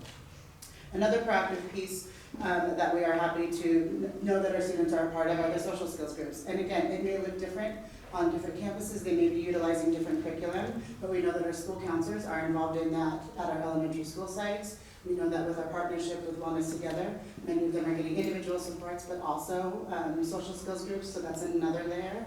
Middle schools, they utilize crew time. It's always harder when you have this the period by period or block periods to do that. But we know that that's an important piece, the social skills. So they're using their crew time, as well as some of the other extra groups that are coming on campus that Patty shared about. We know that Ed Services, there's TOSAs on Ed Services. We have a special ed program specialist, Patty and I, that all of us are available at any time to consult with. We hear from teachers, from school counselors, from principals, and all of us very much make ourselves available. They oftentimes are reaching out to TOSAs because they see their faces on campus daily. Ed Services, each school site, TOSAs only have to share two schools. And then our program specialists are on campus. So we know that they're getting extra support from both sides of the house anytime that they need it. One important piece, because we found that oftentimes we're duplicating our efforts and we want to make sure that they're getting a streamlined message. And this came out of a lot of the conversations and collaboration that we do with Ed Services is our behavior flow chart. I won't get into the nuances of it. Let's see if it pops up. But I do think the idea behind this is it's going to provide common language and a common way of targeting and trying to drill down on what the particular concerns are. Sometimes the teacher just might be, all they see is just the reactive pieces that students are doing, so we really want to try to figure out what's going on and what are the triggers. And sometimes it's handled differently if it's a general education student and a special education student. So we created this flow chart, not that they have to use it, but at least it's a common starting place. And we don't have to do it with them. It's something that a teacher can do with a colleague, a counselor can do it, an administrator can do it. But we did think that it would be helpful for them to have common language and common places to go in terms of next steps, because that can often be the really hard part. You just feel like you're stuck and you feel like you've tried everything. And in that dialogue, at least people are coming from the same place and using some of that similar language. So that's just one piece that we have worked on this year. And then we also are very lucky to have our behavior team that all of you are familiar with. I've been in many districts and they don't have this level of support, so I'm super fortunate that we have that. That's led by our BCBA. We have 4 behavior intervention assistants. What we have done this year in just hearing with the principals and the struggles that are going on at the school sites, before they would go out kind of as needed, and sometimes the 2 of them are on a campus and they're responding, but we're trying to make more of a streamlined approach. So some campuses, just depending on need, they will have a person full day, 5 days a week, and then like a middle school might have somebody 2 days a week. Because part of it is they have services to do, but every single campus has that extra support on their campus throughout the school week. And that's something that is an additional support. It doesn't have to come from their school counselor or somebody that's already on the campus. This was created by our BCBA, I won't go through it again, but we're also trying to not hold, like within the district office, we don't want to be the only person that has these resources. We're not magical, we're not smarter than anybody else, but sometimes you just get, you know what you know in your classroom, even if you've been teaching for many years. So we are always updating this. We've pushed it out, and I know that our BCBA and our school psychologists and our school counselors are always trying to refer staff back to this, so people can have things at their fingertips. They don't need to reach out to other people to start getting supports or creating some individual supports that might be important to get in place for students. So that is our proactive, and again, it's all falling under our MTSS umbrella. We know that sometimes there's a place for reactive, but we know all of the teaching and true learning happens when we can jump in front of things and do that ongoing teaching. So a little bit more about our behavior team. I talked about the makeup of it. So the different services that can look like, it can look like consultation. So Gabby that's our BCBA. She will go out to school sites. She will meet and just observe a student. She will roll her sleeves up. She will spend all day there if she needs to. She can respond. She will work individually with a teacher or a classroom team. She might join individual staffings. She's presented to whole schools during their professional development time. We have that we started this year. She has a professional development for our paraeducators, so that happens once a month. We're getting more and more turnout, but that was something that we found that some of our staff that are working most closely with some of our hardest students aren't getting the training that we had hoped. So we made sure that we presented that and made that an opportunity for them, and that's being led by our behavior team. Direct behavioral support. We have some students that have behavior services in their IEPs, and so those direct services are also provided by our behavior team. So that's another aspect of the work that they have to do. In an effort to save phone calls and emails and just people having better relationships and knowing other people, we've streamlined it. So we have a behavior request form. We do not make it time, but that is, so it's going to be super time intensive. You just need a little information, and part of it is to ensure that they've done some work on the school sites themselves before they're reaching out to somebody who's not a part of their school site. We get this, we try to do a response within 24 hours. We all know how it feels to send an email or a request, and it kind of goes into that black hole, so we really do our best to at least get a response within 24 hours, and then with an email follow-up saying when they should expect to see somebody on the campus. And that also allows us to collect data in terms of schools, the schools that are referring, if it is a particular grade levels, is it particular teachers, because that's always good learning for all of us as well. So, segueing, so all of those things were supports and services that are going on at our school sites that are for all the students. Behavior support supports all of our students. Sometimes there's some extra support because of IEP needs, and it's a part of the service offer. But in terms of students with disabilities and if they're having behavioral challenges, there are some extra pieces that are important for all of us to know. One of them, as we're doing our consultation, is it's not, we don't come out and it's like, okay, what do we do and how can we fix it? It's more of a sit down and we need to gather more information. So a lot of times it starts with questions. So some of the questions from a program specialist or from me, or even the TOSAs are doing it as well. What individual supports are being implemented already? What's the effect of that? Can you show us what you've tried? Sometimes it's a ripped up piece of paper, to be honest, and that's data right there. But other times it's like we're doing all of these things, it's just a different behavior. Oftentimes just having a thought partner and talking through things can be helpful, because again, people are in their classrooms and they deal with it all the time. So sometimes having that outside conversation from people with some expertise and some knowledge and behavior can be helpful. We always want to look at the data. Data is really important. And we know that can be challenging sometimes, especially for a gen ed teacher, when you have 25, 30 kids in the classroom. We hope that our behavior aides can come in. Sometimes they don't have data because it's just hard logistically. So that's another way that we use our behavior team, and they can come in and they can take data. So then we'll revisit that conversation, and then we'll sit down together and we'll try to identify, what is the trigger? Is it a certain time of day? Is it a peer? Is it a particular curriculum time period during the day? So the data is really important. We also will have a question for the IEP team. Are there social emotional goals? Is it a speech-only kiddo that has having a really tough time, and we may typically not think about putting a behavior goal on? But for our students with disabilities, that's really important because we always need to be following what the IEP says. So then there may be a need for an IEP team meeting. And also there may be a need, maybe there are goals and we just need to revisit them and we need to tweak them. We may decide that, we may look at a behavior intervention plan or find that there isn't a behavior intervention plan. Oftentimes if a student's having a challenging behavior, especially a student with a disability, the teams are doing a lot of things, but they may not have documented it in a behavior plan. So we want to make sure that all of the efforts are being documented. And if there's a need for a bit, we need to make sure that we get that written and developed and put in place as a part of the IEP.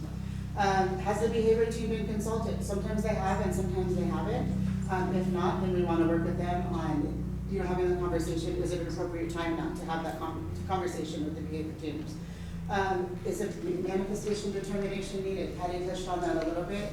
Has the student been suspended 10 school days or more? If we get to 10 school days or more, then the IEP team needs to have an IEP meeting, and it's called a manifestation. Is the disability what is causing this, or is it not? What else can we put into place? It's really meant to be a strategy meeting and to have a conversation about what else can we do, can we tweak something? But that is part of IDEA, so that's a compliance piece that we need to make sure is happening.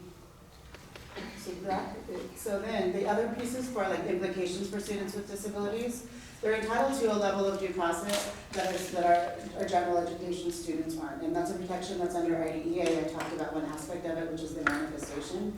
If we were suspending more than that and we didn't have a manifestation, and the parents became a friend of an advocate or an attorney, they would absolutely have grounds to sue us on that. So we don't do it just because of that. We want to ensure compliance because we know that it's best for kids, but that is something that can, on the other side, it could trigger that could be a reason why there might be potential for a lawsuit.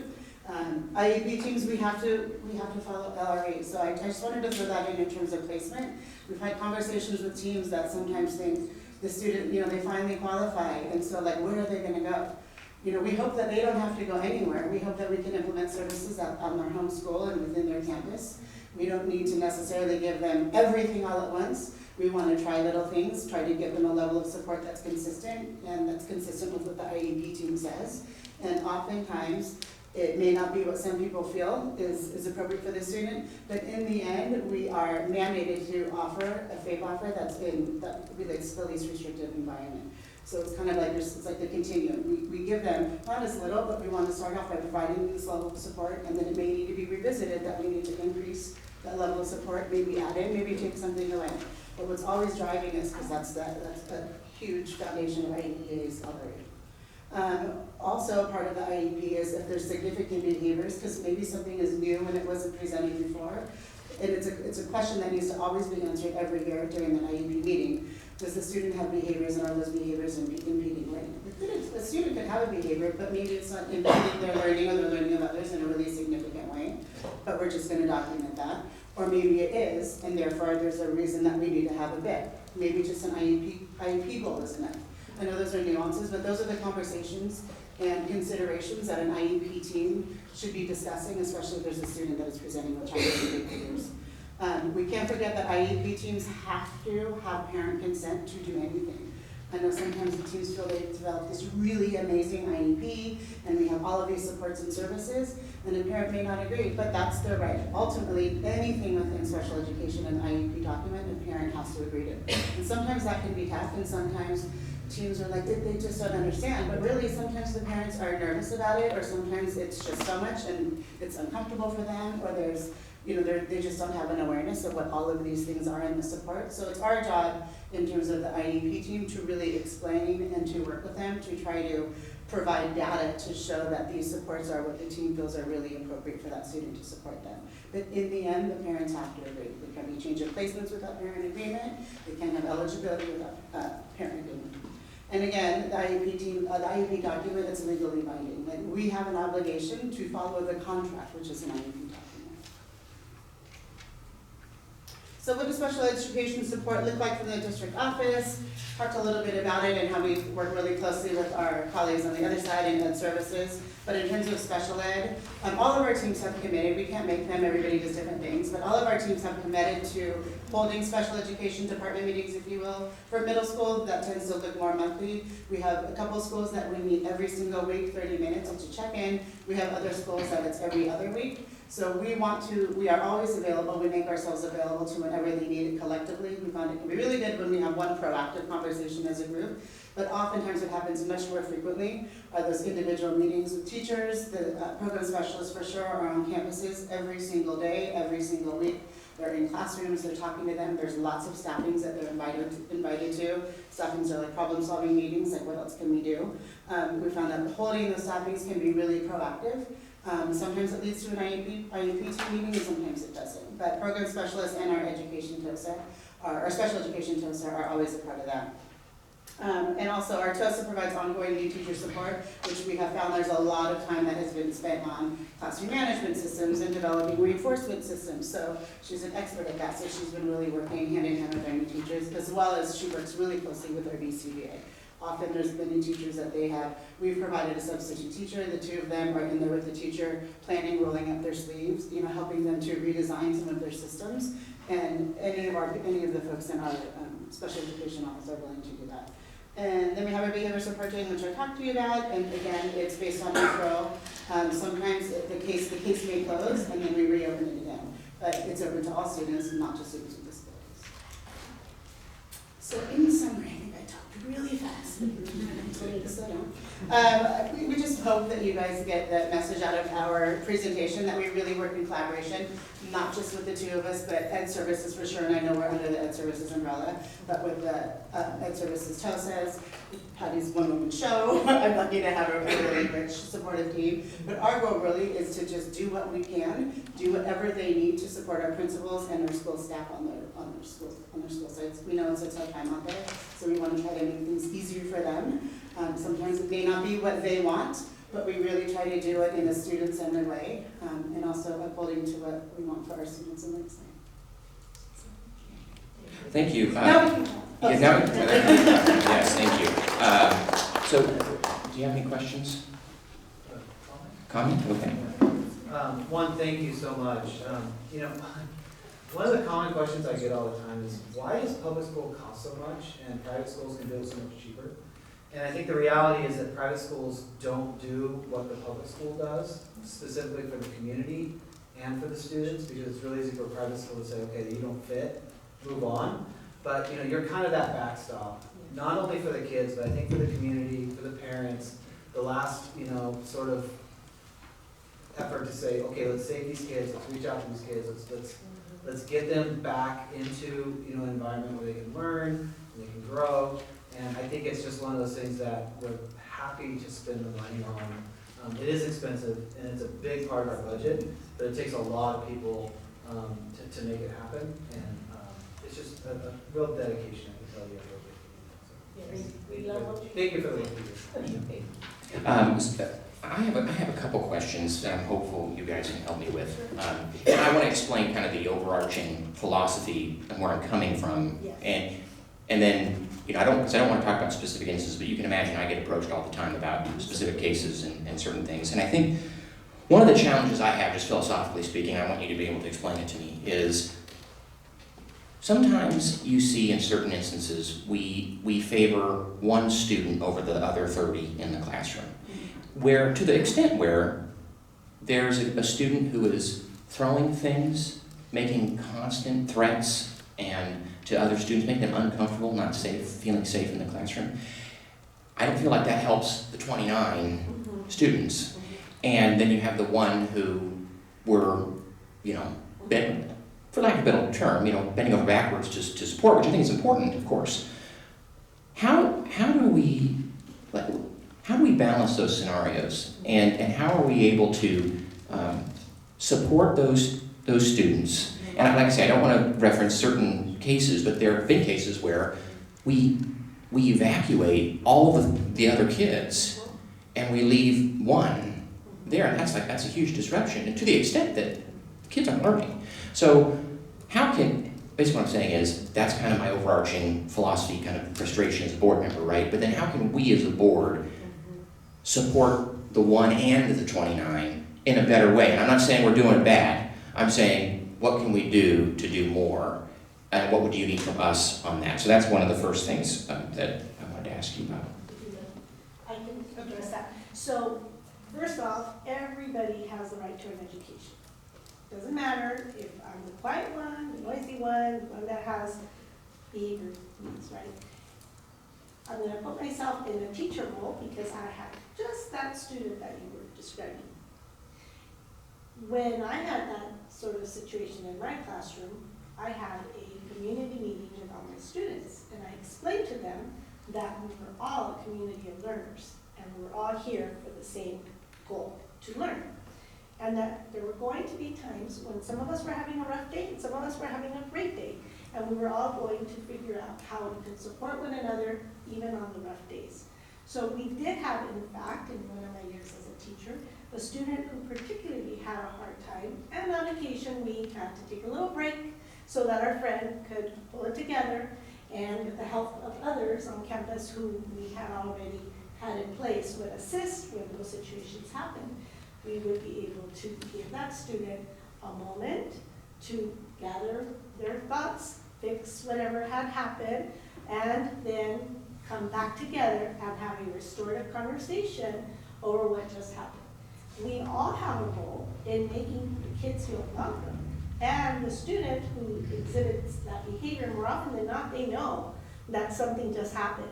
And it's really hard on the student who's engaging in that misconduct to be accepted by their peers, right? So we have a lot going on when we have a situation like that, because everybody, it's the elephant in the room, right? It's like everybody knows something just happened. But how do we move past it? Because in life, there are going to be situations that we don't want. But at the end of the day, we as a class, we're going to support each other so that we can help our friend, and we can figure out how we are going to support one another to feel safe, to get back to what we're here to do, and welcome our classmate back in when they're ready. So that's part of it. When there is a situation where a student is going to, your example, throwing things, or having that kind of misconduct where there's safety involved, we need to have a conversation about what's triggering this behavior. We have in our school district a process when a student is harassing a student or making threatful statements that we follow to understand what is the impetus, what is triggering, what is happening for these comments or these actions, these behaviors to happen. And so once we understand what is setting off these behaviors, then we're able to find possible solutions. So we sit together and we work with the family to understand, is this happening, this behavior that we're seeing in school, is this happening only in school? Are you seeing any semblance of this outside of school? And then the family says, yes, as a matter of fact, we see that at home too. Then we put our thinking hats on and we think about what pattern the parent is seeing at home. Like, is it siblings that are, picking on them and that makes a child upset? And gee, we're seeing that at school too. And now we have common ground, and now we can put some things in place that together we're both going to be trying at home and at school to help that student have the skills so that rather than starting to throw things or making threatening statements, they actually have the tools to work with whatever is happening that is causing them to start doing that conduct. If there is no pattern, if the situation is that we're only seeing it at school and everything at home is beautiful and there's no incident of it, then we need to take a closer look to see what else is happening. Perhaps it could be a nutritional need. Perhaps it could be that every time the student's presenting these behaviors, it's right before lunch.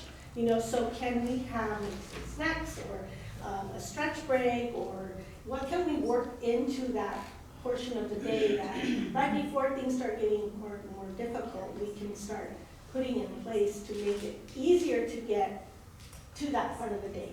And so we inch our way towards having a better understanding of what's happening so that together as a community, including the family, the kids in the classroom, the rest of the school community, we can understand how we can accommodate that student.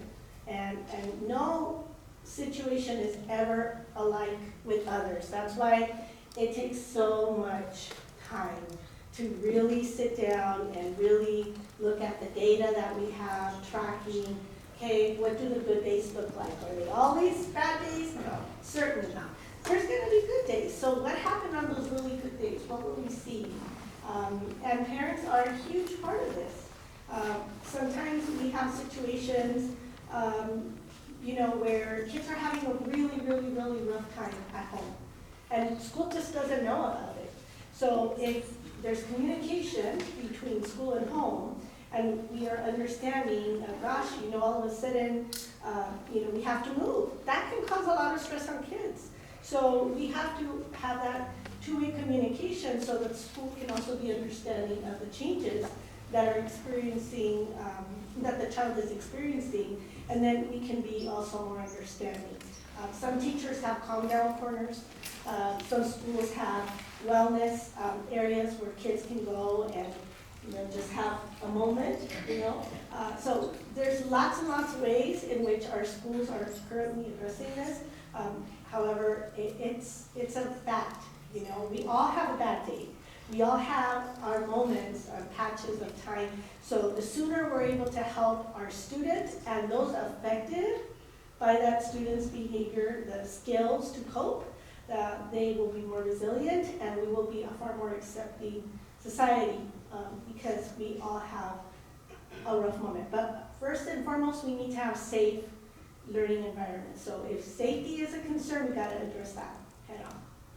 I hope I addressed your question. Yeah, there's more to it, but Sure. I will pursue it another time. There are just two things I want to kind of lump together here. When I first got on the board, I remember a story I was told about the boy with the stick.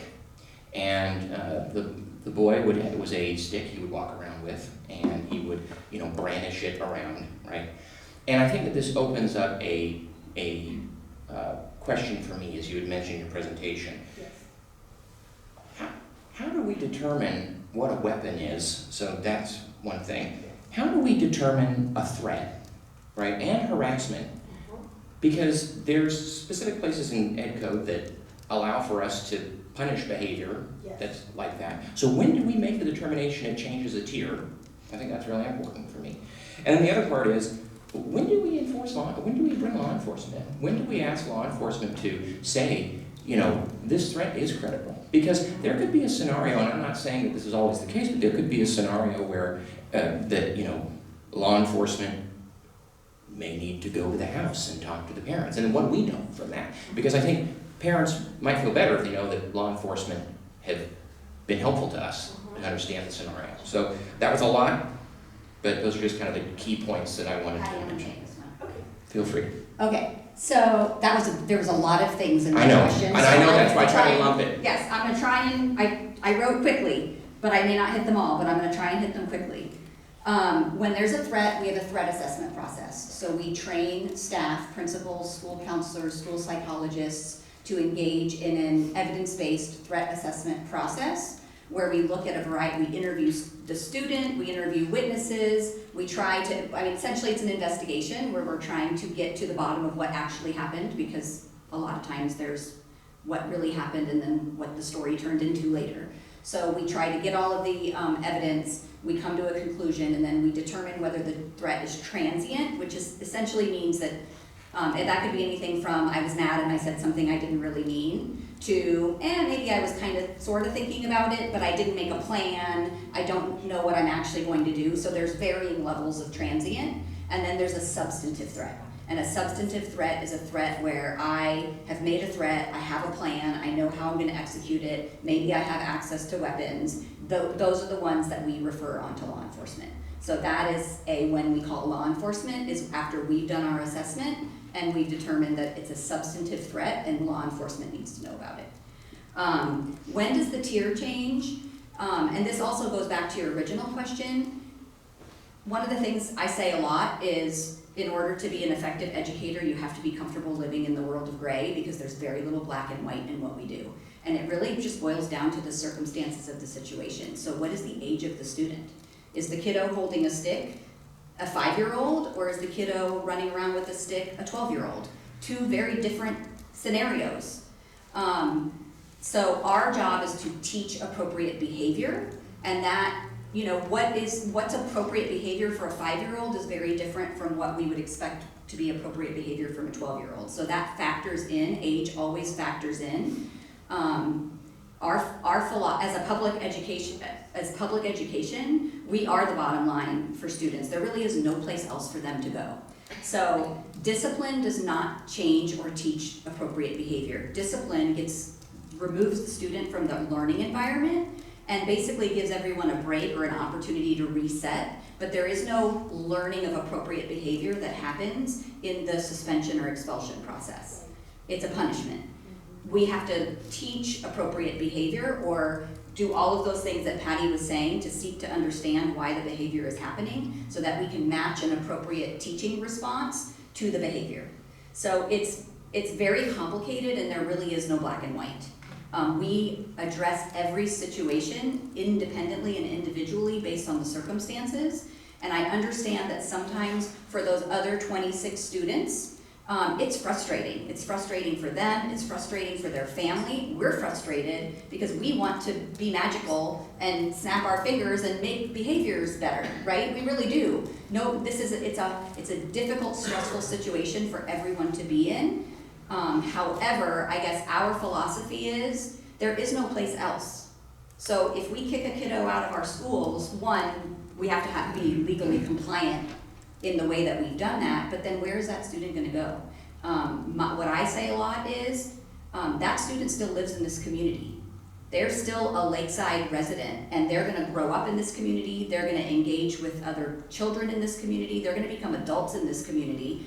So for me, the approach should be how can we put all of the resources we have available to us into helping students. And we're seeing more and more students with problem behaviors. That is what is happening in our society, and that is an everybody problem. And so our approach is how can we have an amazing system where we have as many resources and supports that we can possibly offer to change a student's behavior so that they can experience success and be a safe and contributing community member in the Lakeside community. And when we kick kids out of school, we're creating a rift between that student and their level of belongingness in our community. And so that's also, I guess I would say, a factor.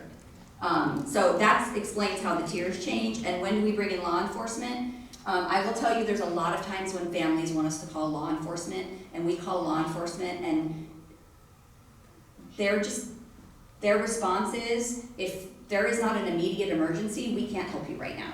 So we make them aware of things that are happening, but what they almost always say to us is, school is your responsibility. Now, if it's a threat, it's different, right? If it's a threat and we think that there's potentially something major that's gonna happen, they will go out to the home and talk to the family and ask if there's weapons in the home. But those are in the cases where we are looking at a substantive threat. I have one more thing. When we do a threat assessment, we also do a mental health assessment, and that's also very important in our process because we're trying to identify the needs of the student.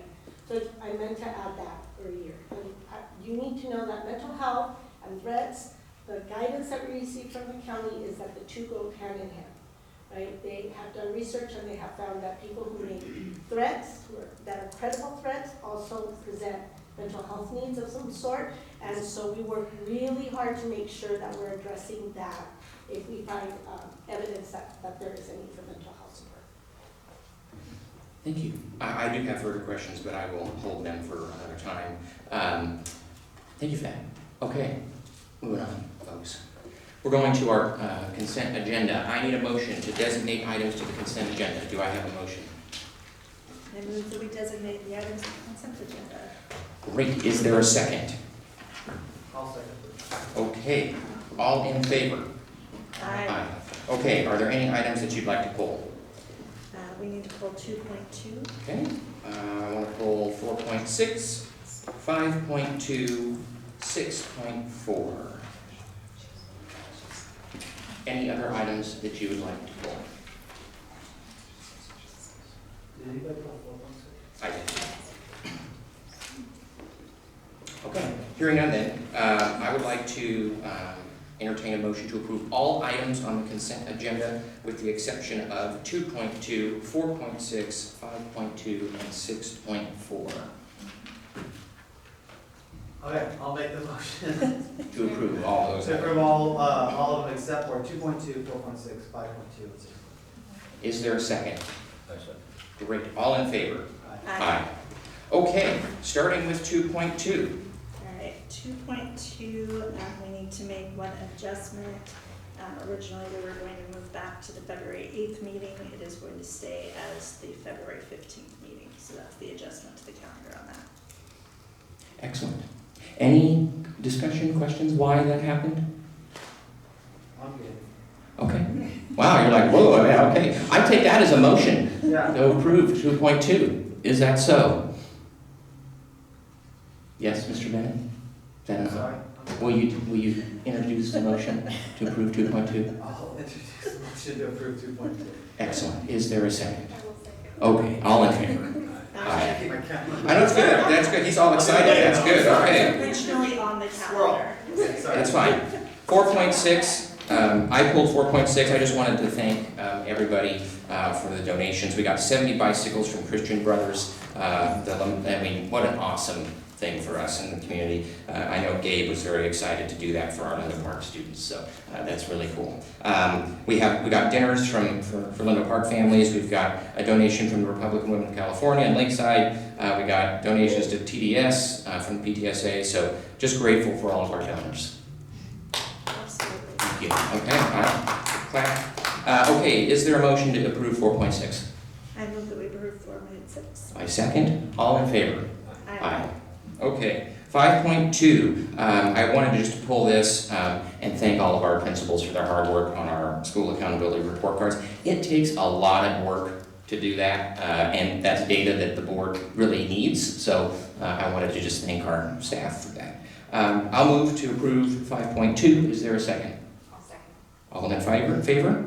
Aye. Aye. Okay. 6.4. So I wanted just to kind of jump into this and kind of give you why I put this on the agenda. So there is a board policy that we have that essentially says that when administrative regulations don't align with board policy prevails. And one of the things that I noticed here is that this whole administrative regulation has been caught in court.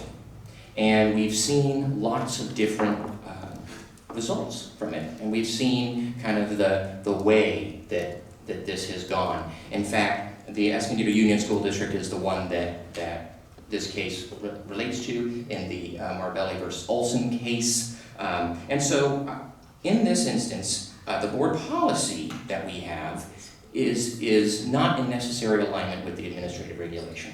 And so I want to read what the San Diego County Office of Education stated related to this case, as I think is very important for us as we decide what to do. Here's what they said. While these lawsuits are pending, we encourage LEAs to review the LUSD order and related case law with their legal counsel, especially where district administration has a similar policy in place or is considering implementing a similar approach. RAR is the same. So that's the guidance from the County Office of Education.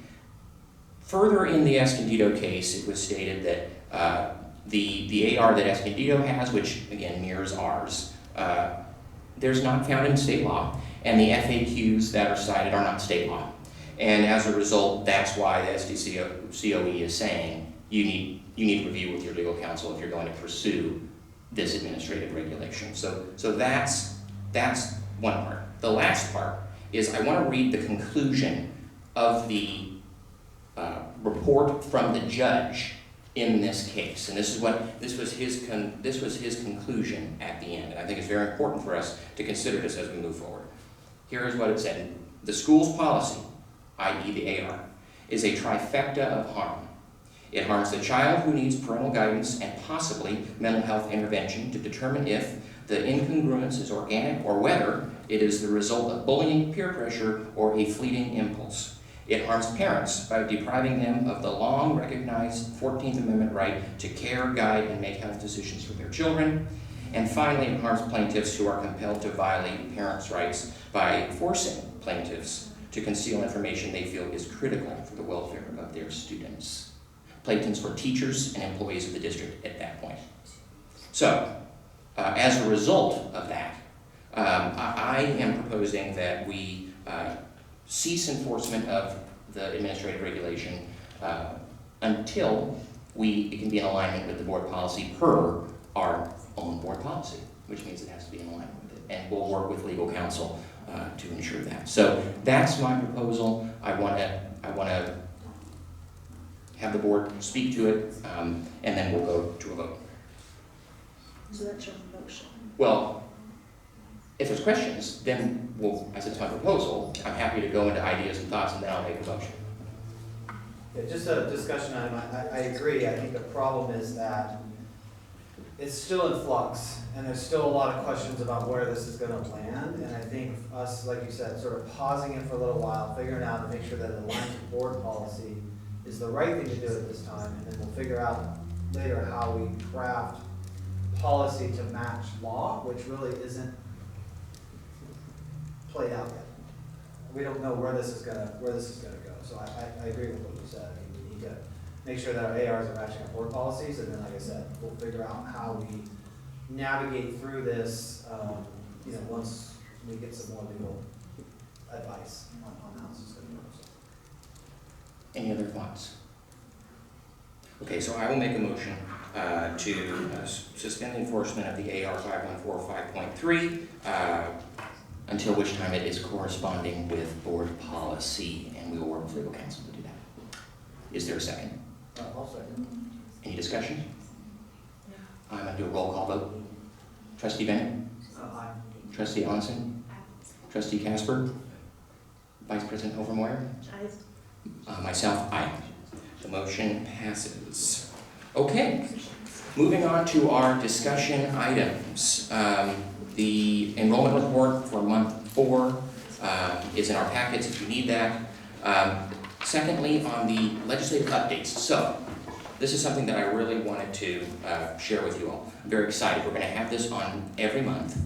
And right now, there's not a lot to discuss because the legislature just got back into session.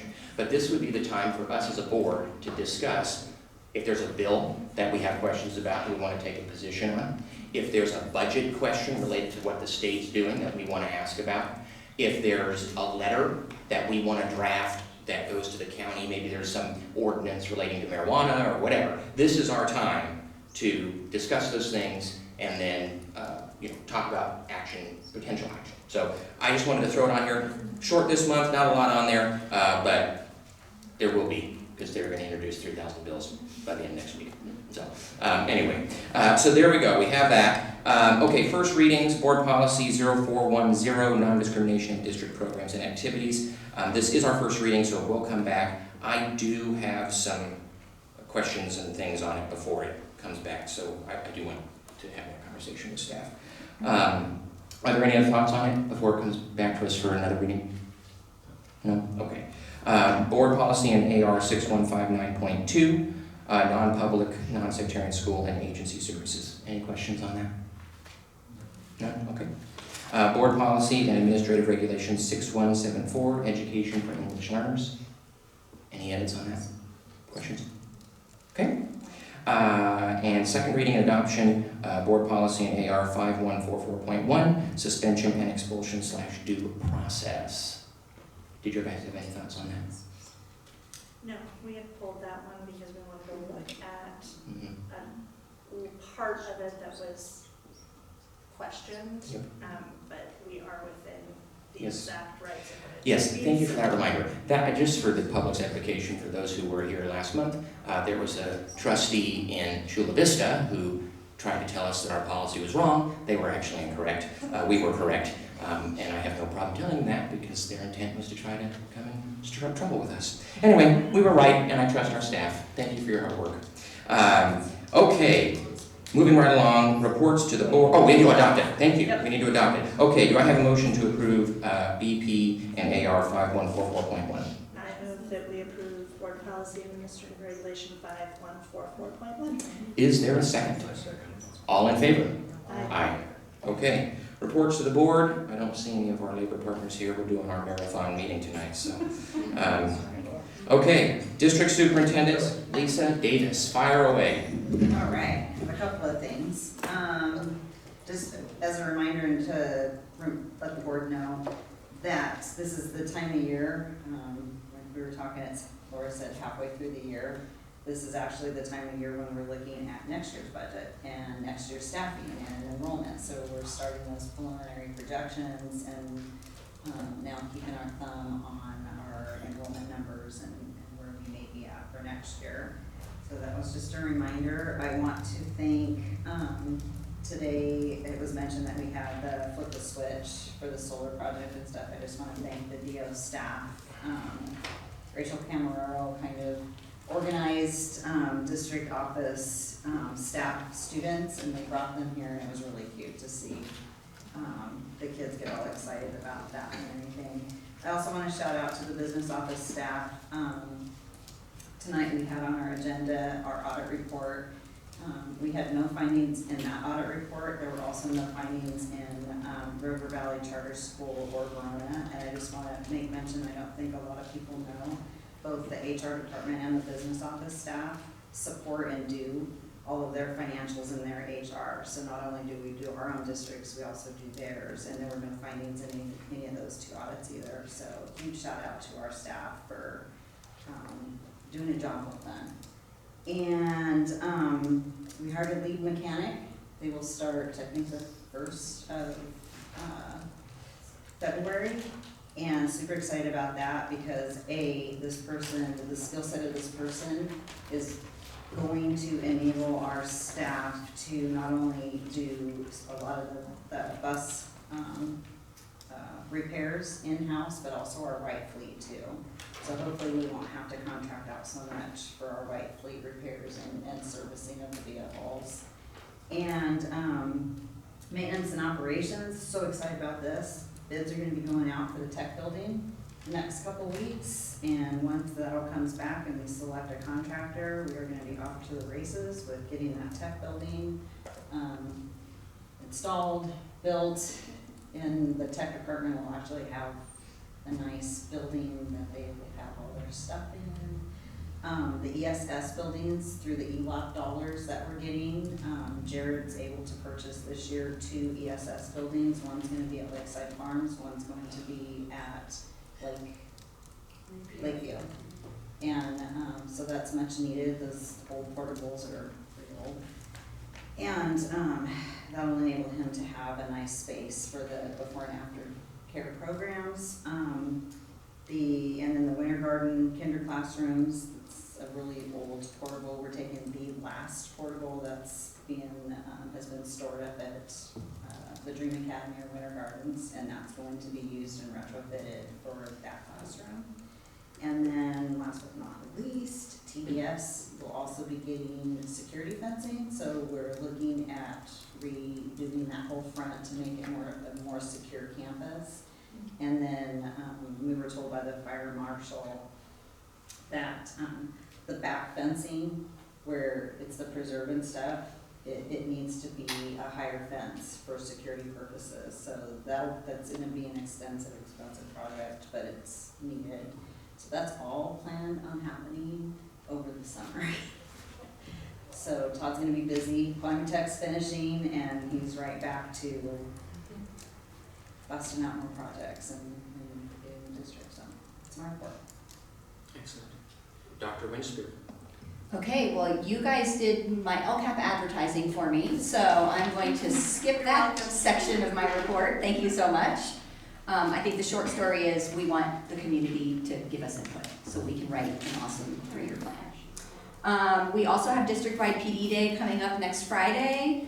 We're going to continue our focus on math, alignment, and calibration with most of our teachers, our TK through 5th grade teachers and middle school math teachers. And then we have very engaging training for all of our other groups of teachers that don't teach math.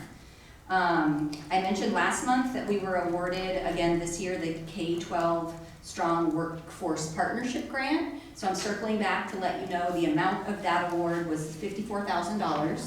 And our sites are going to be having 2 different focuses. TDS is going to use this funding to expand their CTE courses available to students in the field of environmental technologies. And LMS is going to use the funding to broaden their CTE pathways with a focus on manufacturing and product development classes. And then I'm going to end with some good news. I've been bringing you attendance reports every month because we're trying to track it monthly. So after 85 days of school, we're past that now, but the report came out on the 85th day of school. We had improved our attendance rate from 92.8% at 85 days last year to 94.3% this year. Our TK through 3rd grade student group is up 2 full percentage points from 92.4 to 94.4, so that's the group that has grown the most in positive attendance. 4th through 6th grade is up from 93.3 to 94.5, sorry. And 7th and 8th grade is up from 92.8% to 93.6%. Additionally, students with excellent and satisfactory attendance has increased from 47% of students last year at this time falling in that range to now 59% of students are falling in that range. And our students who had manageable or chronic absence last year was at 53%, now we're at 49%. So not exactly, but they've kind of flipped, which is a good thing. So a couple schools that I want to shout out who have some really impressive reductions in chronic absences are Lemoncrest with a 15% reduction in the number of students who are chronically absent, Winter Gardens with a 13% reduction in chronic absenteeism, LMS with a 12% reduction, and Lindo Park with a 10% reduction. So everyone's going down, but those 4 schools are at 10% or more reduction in chronic absenteeism. Every single site has a plan and is working really hard on improving positive attendance. So I'm pleased that we're able to track and kind of see that those data points kind of sticking throughout the school year. Excellent. Thank you. Dr. Rhonda Taylor. Okay, I was going to share 2 things tonight, but we're late, so I'm just going to cut it down to 1. So I just wanted to shout out Lemoncrest this week. Their counselor has done an amazing job. It is Kindness Week at our schools, and so their counselor did a really amazing job promoting kindness, getting the kids involved. And so I just wanted to share some of the things that they've done. So you saw outside as you walked in, they delivered all of these messages to the district office and they had the students write them. And so it was really, really nice to be walking in from the car and see these really, nice messages for us at the district office.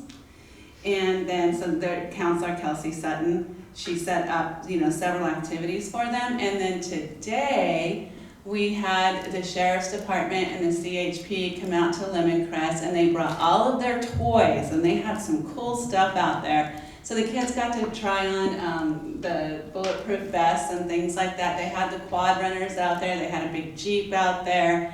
They had, they had the search and rescue dogs out. The kids were so excited they were asking all of the deputies for their autographs. It was really, really cute. And then they got a visit from, is it gonna work? Uh-oh. Did it work? Okay. I hope it works. Yes. Oh, come on, I have a little movie. There we go. Technology, right? So, it's playing on my computer really nicely. The helicopter came and landed on the field. And so the kids got to all see, I don't know why it's not going up there, but. Okay. And the kids were just so super excited. You could hear them screaming and shouting as the helicopter came in and landed on the field. They really had a good time with that. We'll just go out of there. I hate it when that happens. And then it's not gonna work at all, it's stuck. So anyways, I just wanted to shout out to Lemon Crest, really went all out for Kindness Week, and it was really good to see. I just love that it was the California Highway Patrol was out there and our Sheriff's Department was out there, and it's just a really positive interaction between our local law enforcement and our students so that they have a good, warm feeling towards law enforcement. So I thought that was really cool. Just wanted to let you guys know. Okay. If there is nothing else before the board, I just want her to come all the time because she claps. yes, So, Chrissy is so fantastic. nice. We switch gyms, It's I'll so switch you nice. for combat. It's nice. Oh, unless there's anything else before us, meeting's adjourned. Thank you. I'll keep you too, you can come over to combat. Go keep this trustee area thing goes on. Let's move over to 5. Jim said it,